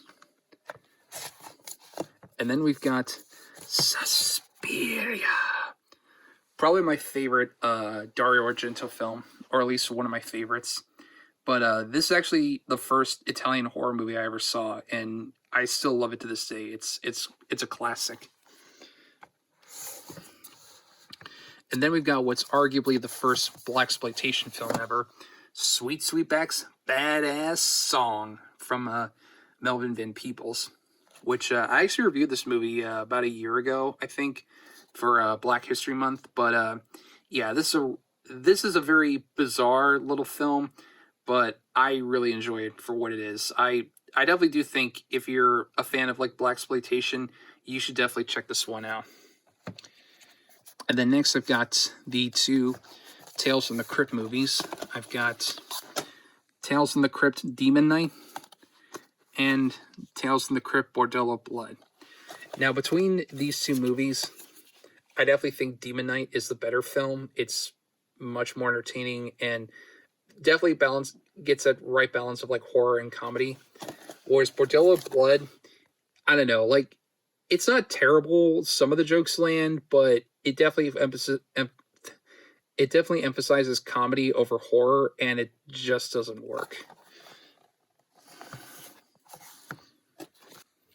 And then next we've got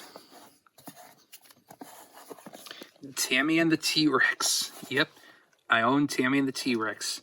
This is another crazy, crazy movie, which, if you don't know the history behind it, so this movie came out in the early 90s in a butchered PG-13 version, but the fine folks at Vinegar Syndrome restored the original uncut version and releases the gore cut. and it's a pretty wild movie. Like, this is definitely one of those that they could never make nowadays because of how ridiculous it is. So it's definitely a relic of its time, and definitely one that any B movie fan would enjoy, I think. And then we've got another classic from Martin Scorsese. This one actually might be my favorite Scorsese film, but it's hard to say. Taxi Driver, with Robert De Niro and a then unknown Jodie Foster. I mean, there really is not much I can say about this film that hasn't already been said, other than it's a masterpiece. And then next we got Terminator 2. No, not Terminator 2 Judgment Day, but Bruno Mattei's Terminator 2. Yeah, the Terminator knockoff that ended up being more of an Aliens knockoff. This is a pretty crazy movie, but it's definitely worth at least a one-time watch. I mean, hell, even Bloody Disgusting themselves say you've got to see this movie. If that's not enough of an endorsement, I don't know what is. And then next we've got another one of what I think are Trauma's best movies, Terror Firmer. This is an insane movie. This honestly might be the ultimate Trauma movie, but it's hard to say. But still, this is a great film, especially if you're a huge fan of Trauma and Lloyd Kaufman, like I am. And then next we've got another Shout Factory 2-pack of Terror Vision and the video Dead. Now, I actually covered Terror Vision as part of my Full Moon Friday series, but admittedly, it's been quite a few years since I've seen the video Dead, so I don't remember too much about it. But Terror Vision is a really fun creature feature with a really awesome theme song by the Fibonaccis. Then next up, we've got a true horror classic right here. The Texas Chainsaw Massacre. The original, obviously, the 40th anniversary edition. This is a really cool Blu-ray set with tons of bonus content. And another thing that's pretty cool about it is the packaging. Like, if you slide it out, it kind of is like the scene from the movie when Leatherface slides open the door. It's even a little image of the door on the back. But yeah, this is a fantastic Blu-ray set. And then next to the Texas Chainsaw Massacre, we've got, also directed by Tobe Hooper, the sequel, the Texas Chainsaw Massacre Part 2, which I know this movie gets a lot of flack, but I actually really enjoy it. It's obviously not as good as the first one, but it's a very different film from the first one. Like, the first one's a much more disturbing movie, whereas this is more comedic, but I kind of find myself watching this one a lot more often just because it's a much easier watch, in my opinion. So then next we've got pretty unique little horror comedy from the early 90s here. There's Nothing Out There, which is almost kind of like a precursor to Scream in that it kind of takes a lot of the horror tropes that we saw in like the 70s and 80s and turns them on its head. First up, we've got the Steelbook release of John Carpenter's They Live, one of my personal favorite Carpenter films. What's probably my favorite John Carpenter film, The Thing. I absolutely adore this movie, and this is another great release from Shout Factory with just tons of bonus content. And then next up, we've got This Is the End. It's a pretty dumb comedy, but I think it's pretty funny. And I know it's kind of hard to watch given that James Franco's in it, but I still enjoy it. And then next we've got another series of Marvel movies, because I'm a sucker for the MCU. We've got Thor,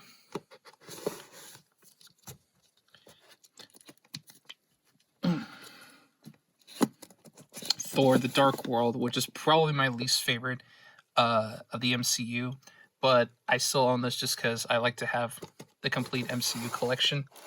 And then we've got one of my favorite films in the entire MCU, Thor Ragnarok.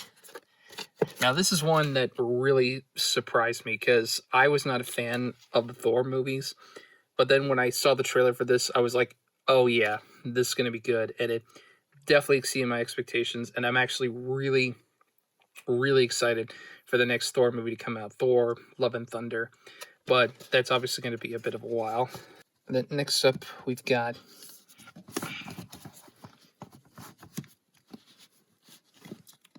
And then next up, we've got the Oscar-winning film 3 Billboards Outside Ebbing, Missouri.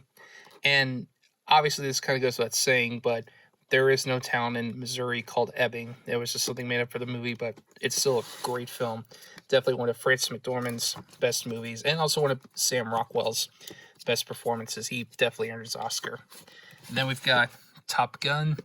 Not one of my favorite 80s Cold War movies, but it's enjoyable enough. And then we've got the film that started it all for Troma, The Toxic Avenger. Absolute classic. Next up, we've got The Toxic Avenger Part 2.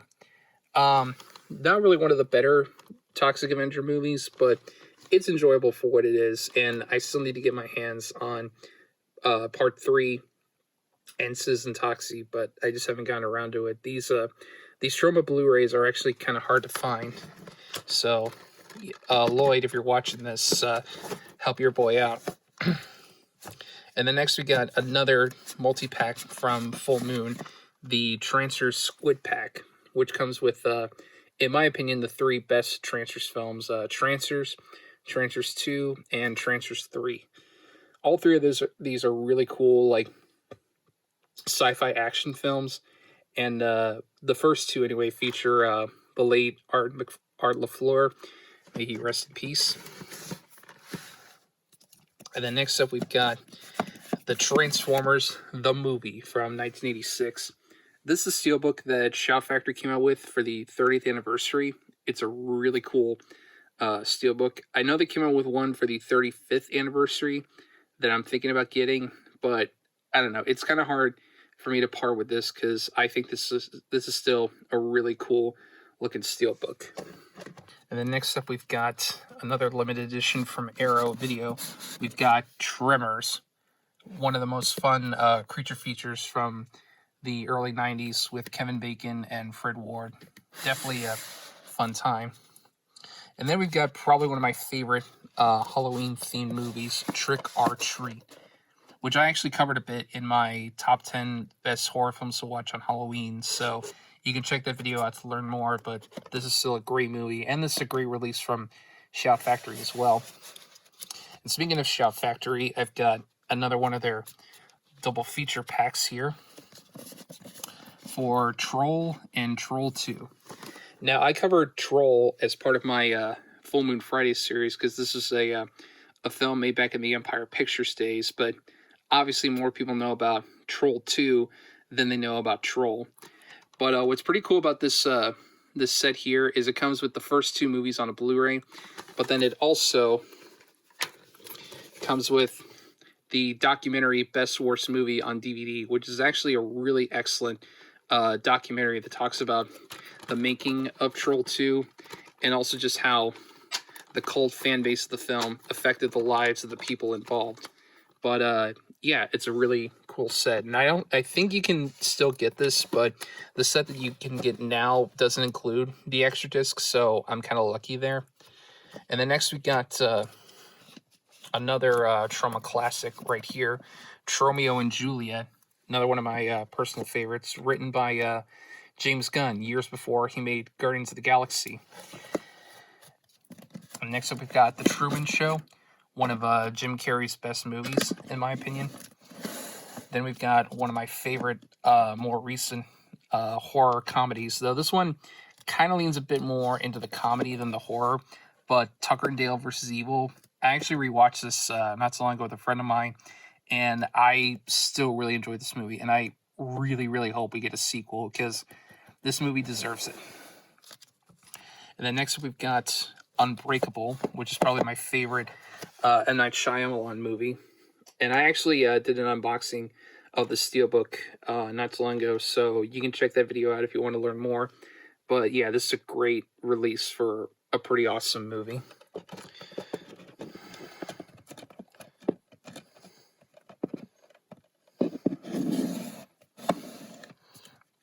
And then next up we've got the very lesser known horror film, The Undertaker, which was one of the last films to star character actor Joe Spinell. And it was actually kind of hard to find this version of the film with the slipcover, because with Vinegar Syndrome, they have a very limited supply of slipcovers. So if you're trying to find one on eBay, they can go for, tons of money.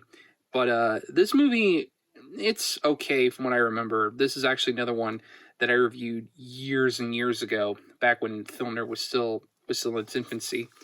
But I do kind of like this slipcover, how it's designed, how it's shaped like a coffin, and then it just kind of pops out. It just kind of slides out to show Joe Spinell on the front. And then next up we've got the Brian De Palma classic, The Untouchables, featuring Kevin Costner, Sean Connery, Andy Garcia, and Robert De Niro.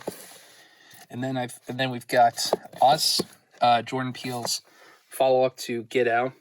And this is actually another steelbook that I really love. I just love the simplistic design of it, how it's just the scissors with the title Us, and I like how there's a little bit of, I don't know if the camera can pick it up, but there's a little bit of embossing on the scissors.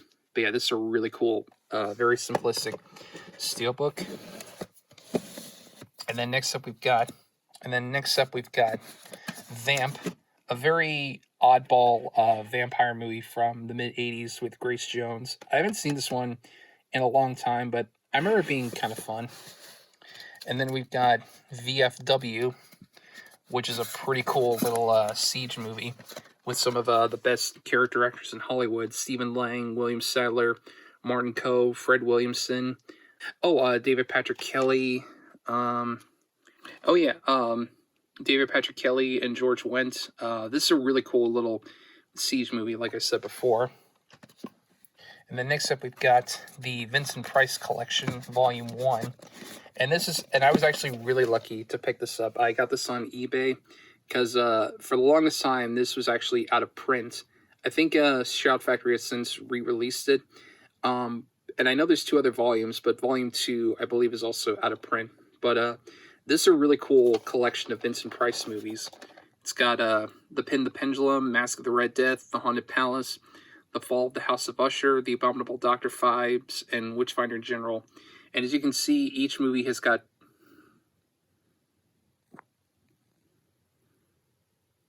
each movie comes with tons of bonus features like commentary tracks and interviews.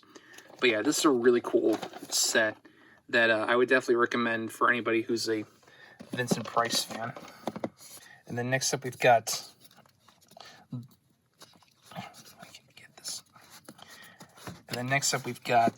The Visitor, a very weird late 70s horror film, I guess.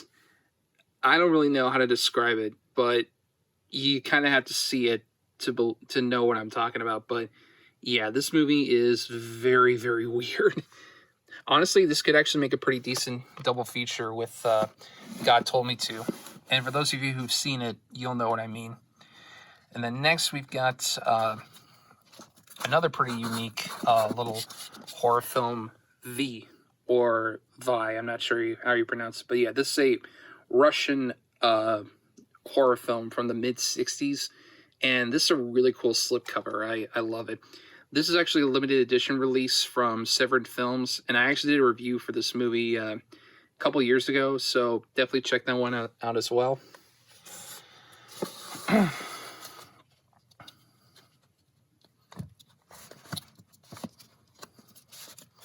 then next up we've got The Voices with Ryan Reynolds. This is actually pre-Deadpool Ryan Reynolds, when he was still kind of struggling, because, prior to this he had made The Green Lantern and R.A.P.D., both of which bombed. But I remember this one being a really funny, dark comedy where Reynolds, believes that his cat and dog are talking to him, and he does the voices for both of them. But yeah, this one's pretty fun.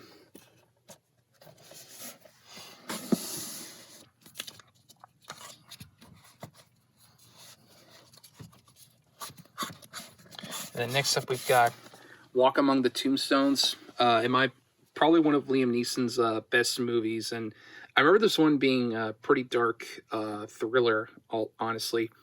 And I believe this is actually based on the same stories as 8 Million Ways to Die. So if you like that movie, you'll probably like this one.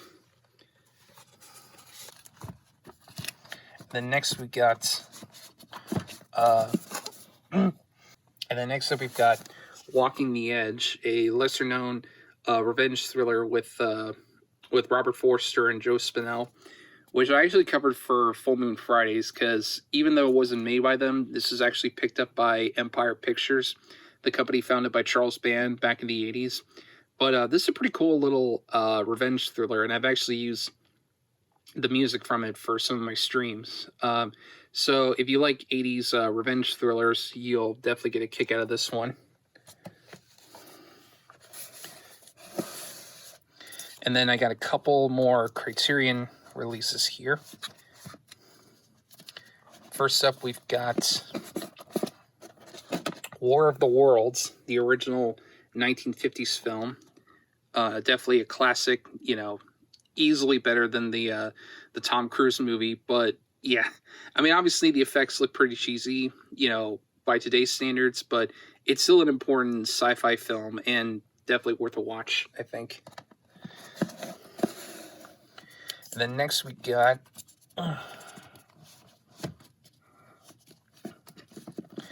next up we've got Watership Down, one of the most disturbing animated movies I've ever seen, though it's been a long time since I've seen this one.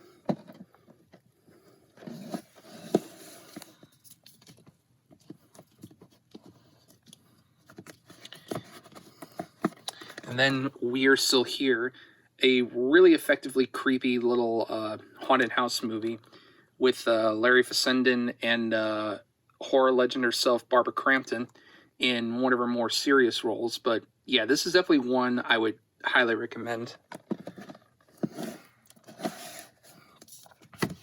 And then we've got Wet Hot American Summer. Pretty fun little camp comedy with a lot of now famous people, but pretty early on in their careers, like Janine Garofalo, David Hyde Pierce, Molly Shannon, Paul Rudd, Amy Poehler, Elizabeth Banks, Bradley Cooper, Michael Ian Hart, Christopher Maloney. But yeah, this is a pretty fun little movie. I actually watched this one with a friend of mine the other day, and it definitely does crack me up. Like when Paul Rudd says to Elizabeth Banks, "You taste like a burger. I don't like you anymore." All right.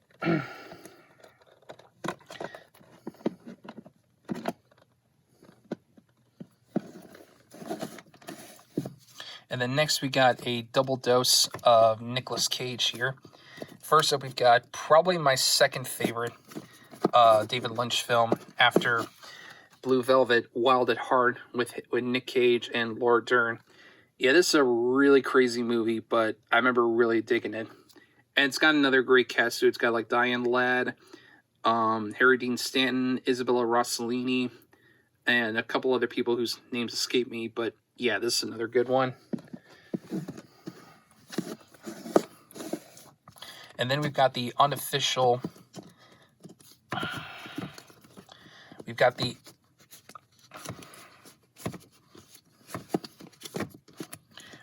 unofficial Five Nights at Freddy's movie, Willy's Wonderland, which I actually kind of like this movie. I thought it was a pretty fun little movie, with some pretty good gags. I love how even when the animatronics are going around killing people, Nick Cage just has to take a break, drink his energy drinks, and play a pinball game.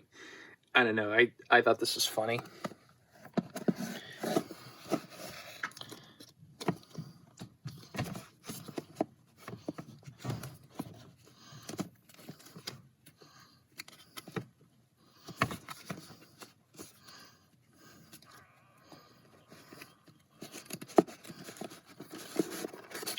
Next up, we got Wolf Cop. Yeah, this is a really fun little horror comedy.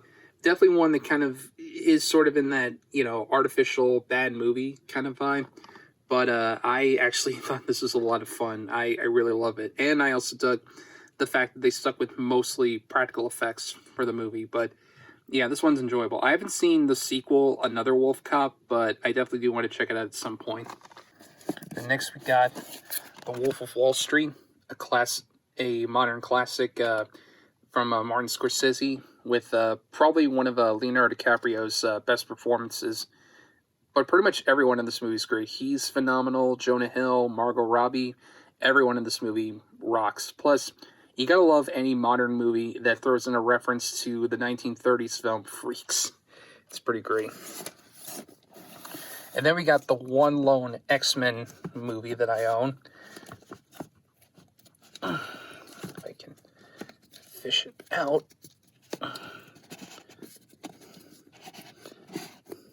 Here we go. The Wolverine.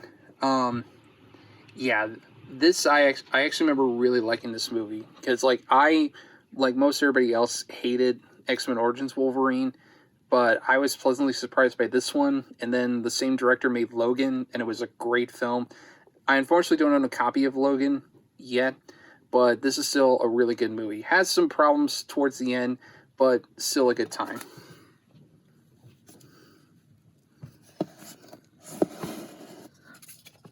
And then next up, we've got the 2017 Wonder Woman, which I was pleasantly surprised by how much I liked it. And I like this cover, how it like kind of switches between Diana Prince in her Wonder Woman outfit and her in this like blue dress. And this is a digibook release that has actually got a nice little booklet on the inside showing off some of the concept art and behind the scenes images from the movie. It's just a shame that, as good as this movie was, we got a really, really disappointing sequel. Definitely not worth the time. Especially because whenever I've gone to Best Buy, they've got like hundreds of Wonder Woman 84 steelbooks left, which pretty much tells me that no one gives a shit about that movie.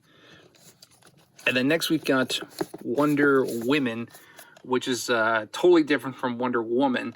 But this is a 1970s exploitation film with Ross Hagen. I've only seen it once, but I remember this one being kind of fun in that sort of low budget, clearly shot in the Philippines exploitation kind of way. And then next up we've got The Wrestler, one of Darren Aronofsky's best films, with a career-defining performance from Mickey Rourke. Another great movie.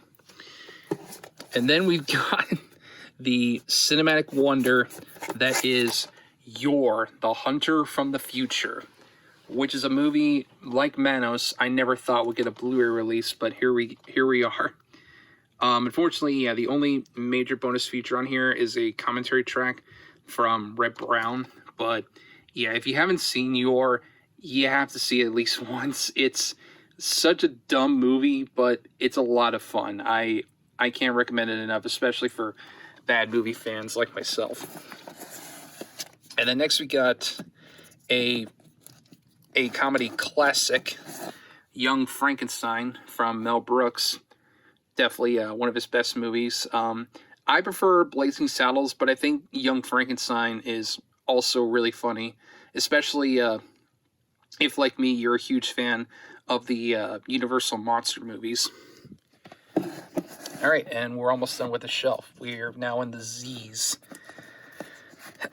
First up, we've got Zodiac from David Fincher. Definitely one of his best movies, in my opinion. And then we've got Lucio Fulci's classic Zombie, which is one of my favorite Italian zombie movies. Probably the best Italian zombie movie in my opinion, but it's hard to say. Speaking of zombies, we've got Zombieland, and I really love this steelbook. It's really, really cool how it's kind of based around the theme park towards the end of the movie. And then lastly here, we've got, all the way in the corner, Zone Troopers. This is a pretty fun little movie from Empire Pictures. Another one that I covered for Full Moon Fridays. But it's basically World War II soldiers finding a crashed spaceship. But this is a pretty fun time. I dig it. And that's every film in my movie. Oh, wait, I almost forgot. Some more box sets. So this is my Evil Dead Groovy collection, which I already did an unboxing video for, so you can just go ahead and check that out.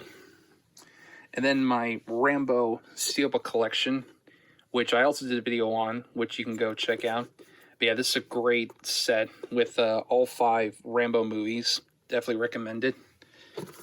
And then we've got this, the Godzilla Showa era collection from Criterion, in this really massive and really beautiful looking book.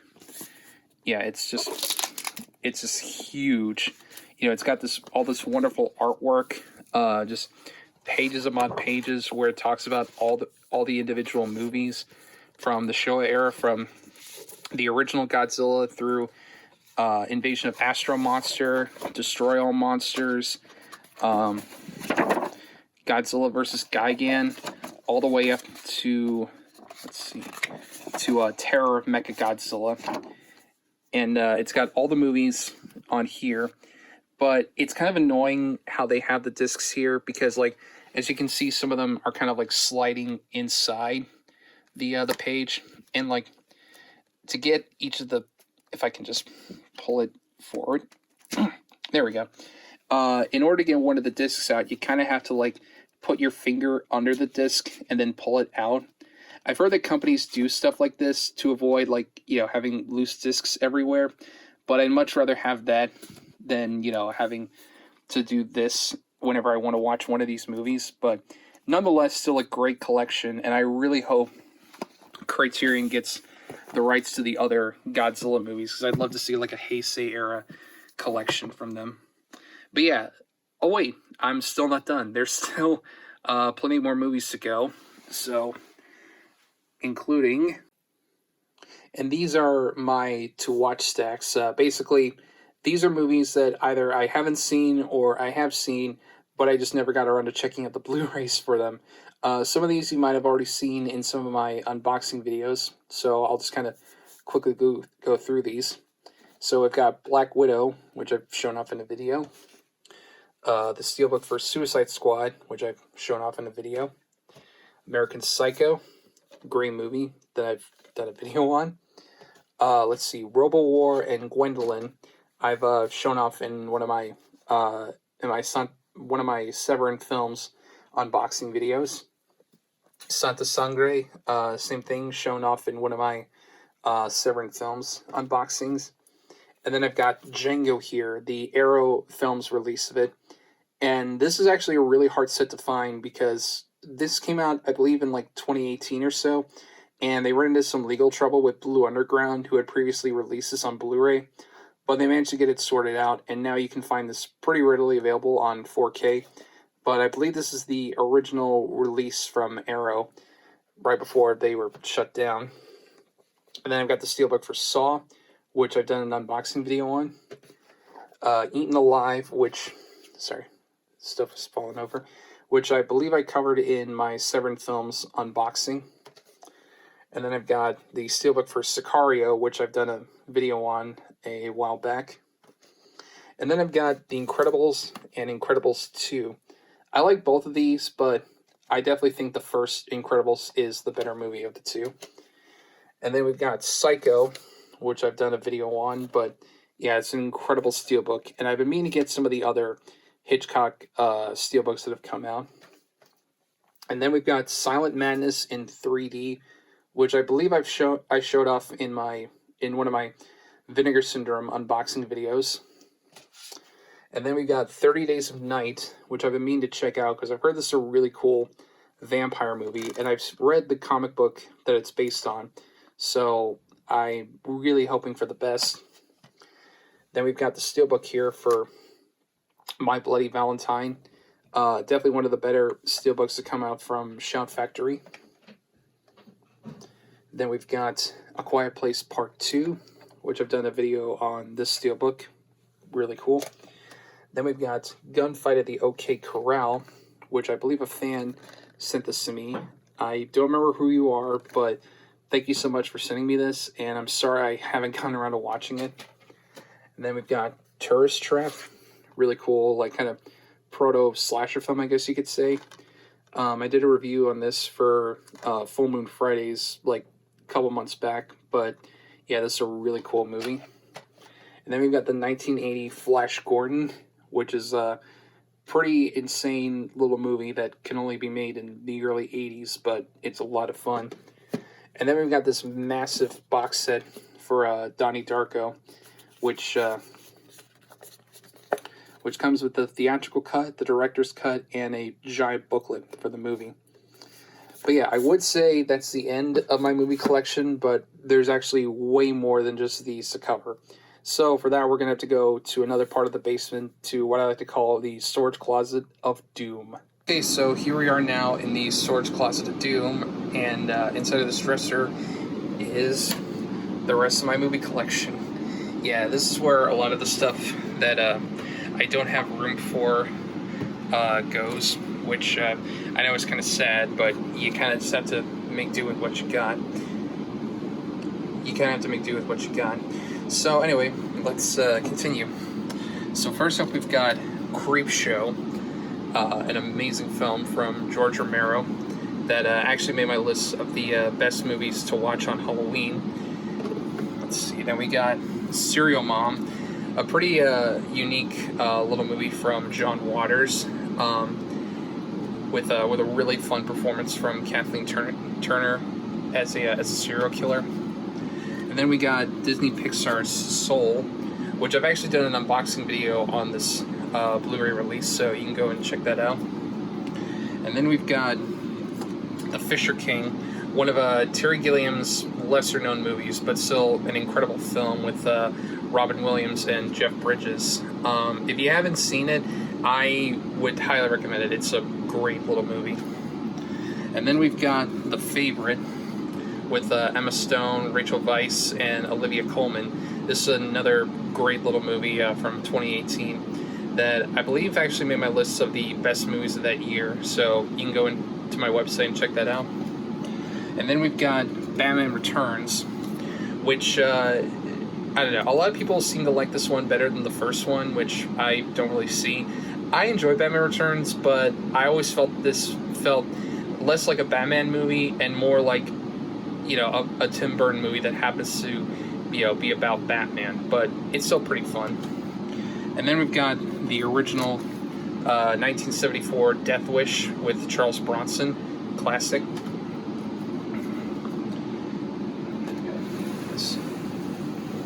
Okay. And then next up we've got The Lion King, classic Disney movie from the 90s. And then we've got McClintock, a classic John Wayne Western that a fan of mine actually got for me. I'm sorry I haven't gotten around to this yet, but I promise I will someday. And then we've got Dread, the Lionsgate Steelbook that came out earlier last year. I did an unboxing video on it, and as I said in that video, this is an incredible movie. It's, in my opinion, one of the best action movies to come out in the last decade. So if you haven't seen it, you really should. It's awesome. And then we've got plenty more movies to go through in here. Some more Blu-rays and my DVDs that are all the way in the back. So let's go ahead and get started. We'll start from the very left. We've got Guillermo del Toro's Crimson Peak. This is a limited edition release from Arrow Video that has a lot of really cool stuff in it. It opens up like this, and there's this little ribbon that you pull on, and you get the movie itself and a nice booklet on the inside. And then we've got Overlord, a pretty cool World War II action horror movie. And then we've got some of the other Rudy Ray Moore movies. We've got The Human Tornado, the sequel to Dolomite. Then we've got Petey Wheatstraw, The Devil's Son-in-Law. And then we've got Disco Godfather, which was the last movie that Rudy Ray Moore did in the 70s that actually flopped pretty hard and kind of led to his decline in the 80s. Then next up we've got Glengarry Glen Ross, which is a great movie with a phenomenal cast. And then we've got the classic 1960s film Bonnie and Clyde with Warren Beatty and Faye Dunaway. And this is a little bit of an older release, but on the inside, it comes with a nice booklet that talks about the film itself. Yeah, sorry for the poor camera quality. And then next up, we've got It Chapter 2, which not as good as the first one, but I still liked it for what it was. And then we've got another sequel, Happy Death Day to You, which was about as good as the first one. Not necessarily better, but still a lot of fun. And then we've got the Neil Blomkamp trilogy box set that comes with District 9, Elysium, and Chappie. I've only seen District 9 and Chappie. I haven't seen Elysium. I thought District 9 was really good. Chappie has its flaws, but I actually liked it a lot more than a lot of other people seem to.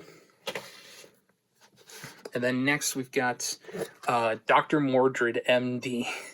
This is a pretty crazy early 80s exploitation film that's kind of a mixture of zombie film and cannibal film, but thankfully, unlike a lot of other cannibal films from the time, this one doesn't have any animal cruelty, so it gets points there. And then we've got the documentary Lost Soul, Doom Journey of Richard Stanley's Island of Dr. Moreau. Now, kind of disregarding the shit that came out about Richard Stanley, this is still a great documentary for people who are fans of film history buffs and people who've seen the 90s Island of Dr. Moreau and just want to know what the fuck happened to it. And then next we got Brawl in Cell Block 99, another film from Craig Zoller. This might actually be my favorite of his movies, but it's hard to say. But I remember this movie was just incredible, and it kind of changed my view on Vince Vaughn. Like, I never disliked him as an actor, but I was never, like, really hooked on him. This made me realize, oh shit, this guy can really act. And then next up we've got Repulsion from Roman Polanski. And then we've got Blood Simple, the first film directed by the Coen brothers. And then we've got a true cinematic classic, Jaws. I mean, there's really not much I can say about Jaws that hasn't already been said, but it's an incredible film. And then next we've got another steelbook that I've done a video on, the steelbook for Total Recall, which is an incredible movie. Definitely one of my favorite Paul Verhoeven movies next to RoboCop. But you can check out the unboxing video I did on this about a year ago. And then next we got one of two films that fell over. We've got Blade Runner 2049, the long-awaited sequel to Blade Runner.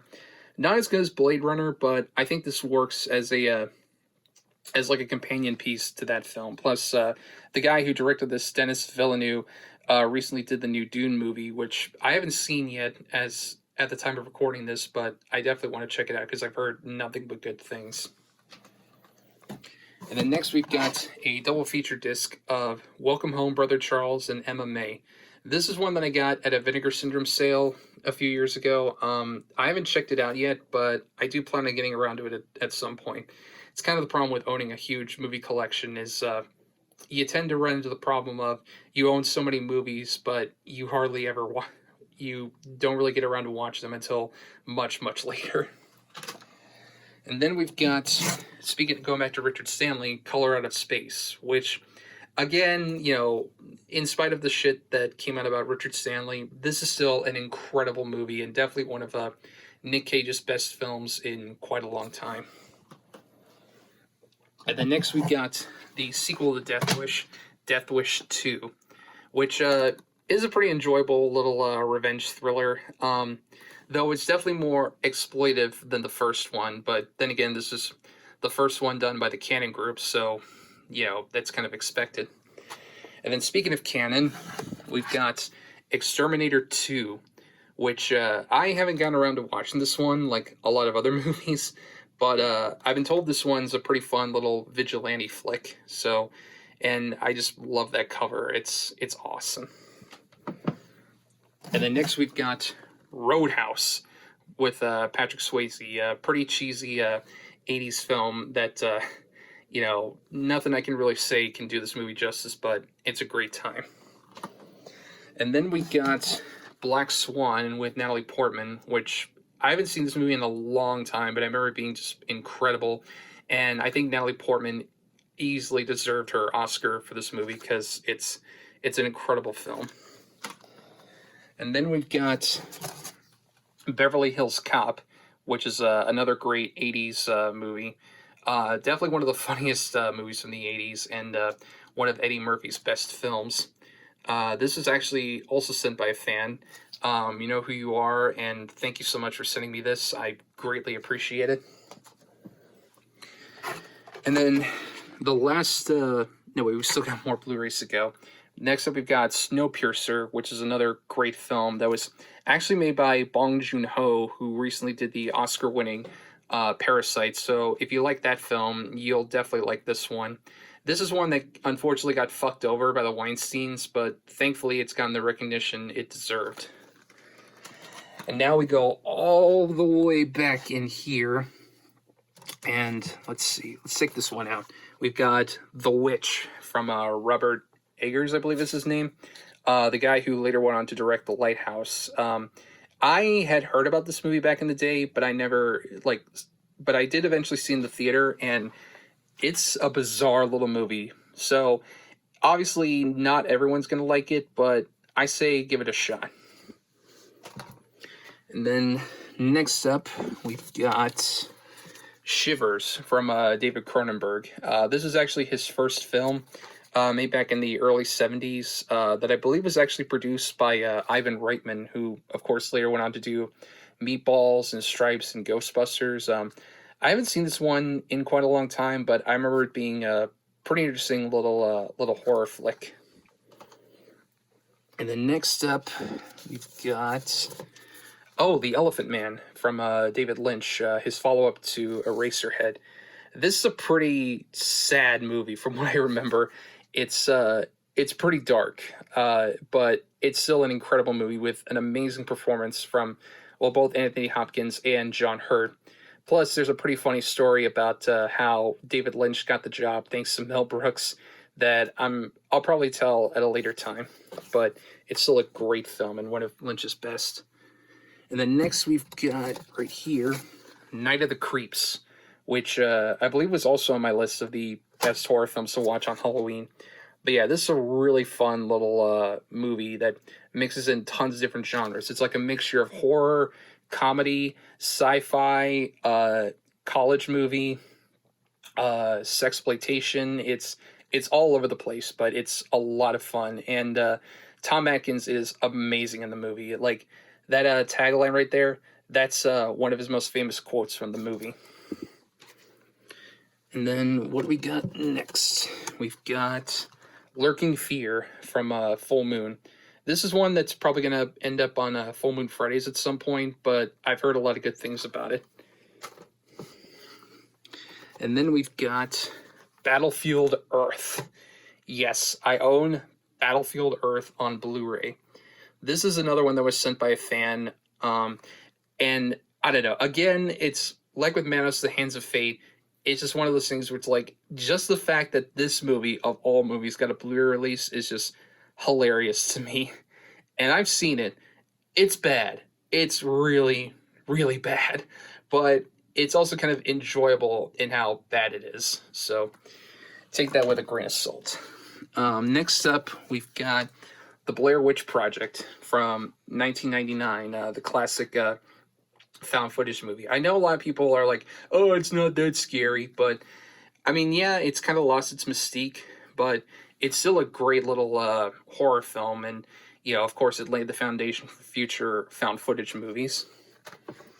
And then next up, oh, now we move on to, oh no wait, I've still got a few Blu-rays left.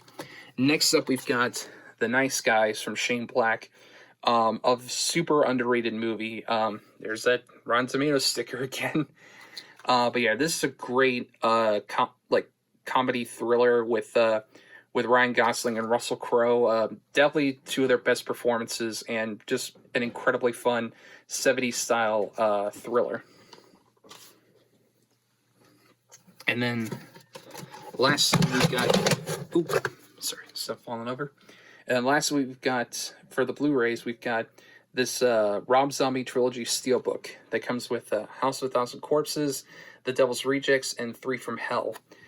This is a really gorgeous steelbook, and I mean, I'm conflicted on how I feel about Rob Zombie. Like, I give him credit for The Devil's Rejects, and House of a Thousand Corpses isn't too bad. I haven't gotten around to watching Three from Hell, but I'll get to it at some point. But I don't know. Rob Zombie's very hit or miss, but I don't know. He's a decent enough filmmaker, I think.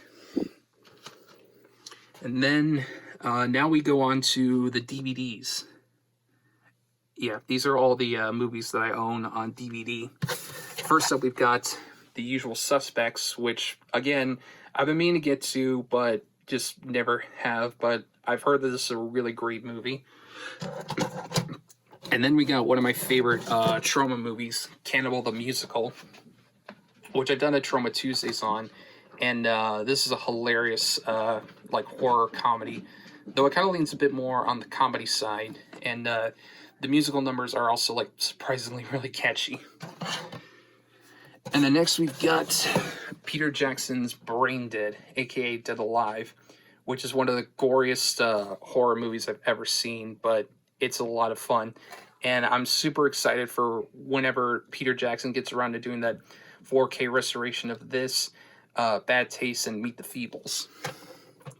And then next we've got Black Devil Doll. Yeah, this is a crazy, crazy movie. You know, it's a mixture of like blaxploitation and sexploitation, and it's just full of vulgarities, but this is a crazy fucking movie that definitely deserves at least a one-time viewing. And then next we've got Alien Arsenal from Full Moon.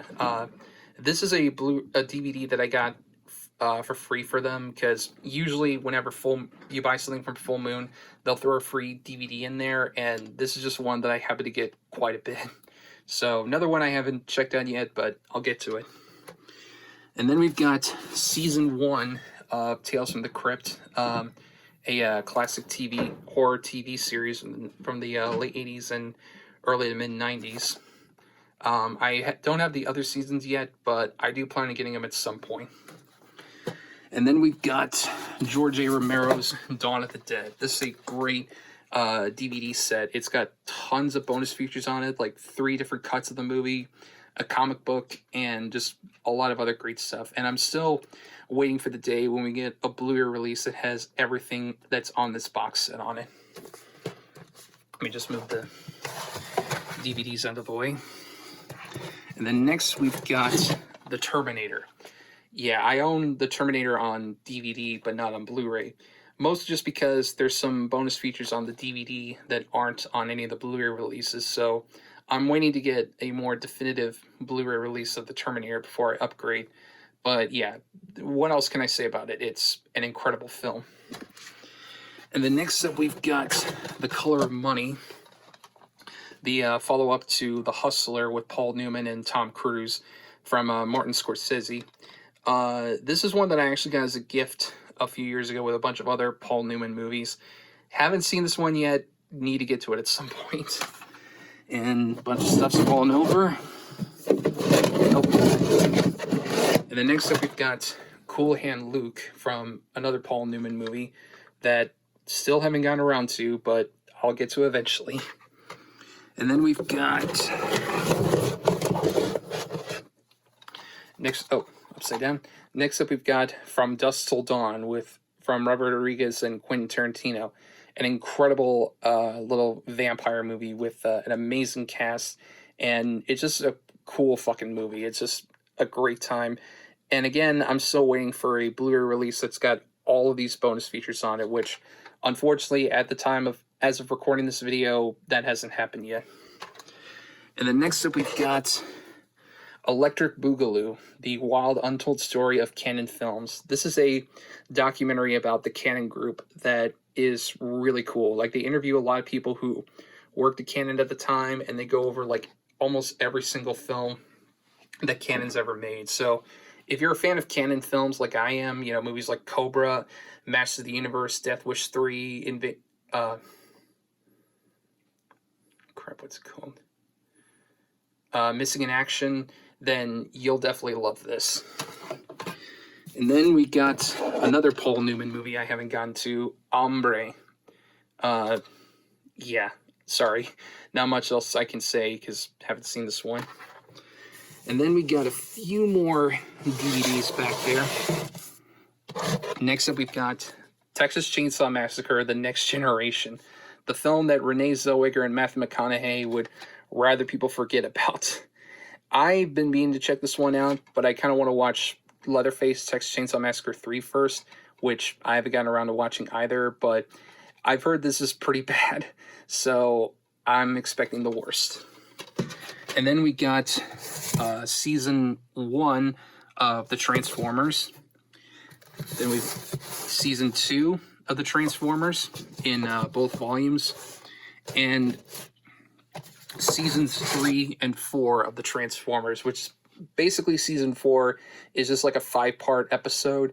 But yeah, these are incredible DVD sets from Shout Factory with tons of great bonus content. Then next up, we've got True Romance, which is probably my favorite film from Tony Scott, from a script by Quentin Tarantino. But yeah, this movie has just an insane cast. Like, you got Christian Slater, Patricia Arquette, Dennis Hopper, Val Kilmer, Gary Oldman, Brad Pitt, Christopher Walken, James Gandolfini, Michael Rappaport, Bronson Pinchot, Chris Penn, Tom Sizemore. Like, everyone who's anyone back in the 90s is in this movie. And on top of that, it's just a really cool crime thriller with a really sweet romance in it to boot. And then we got the last of Paul Newman movies that I still haven't seen, HUD. Yeah, the longer I do this video, the more I realize there are tons and tons of movies I have not seen yet. And then to finish it off, we've got the Godfather trilogy, the Omerta edition. That this is also sent by a fan of mine, and I did an unboxing video for it, so you can go ahead and check that out. Really cool box set, definitely perfect for any Godfather fan that you might know. And that is my Blu-ray collection. Sorry about the poor camera quality and just how much of a mess this video was, but regardless, like, thank you guys so much for the 100 subscribers. It's definitely greatly appreciated. I hope to gain at least 200 subscribers by the end of next year. Hopefully I can get a new place so that I don't have to, like, scatter these movies all over the place. But thank you guys so much for watching. Look forward to more reviews and hopefully more videos in the near future. And until then, I will see you next time. Take care.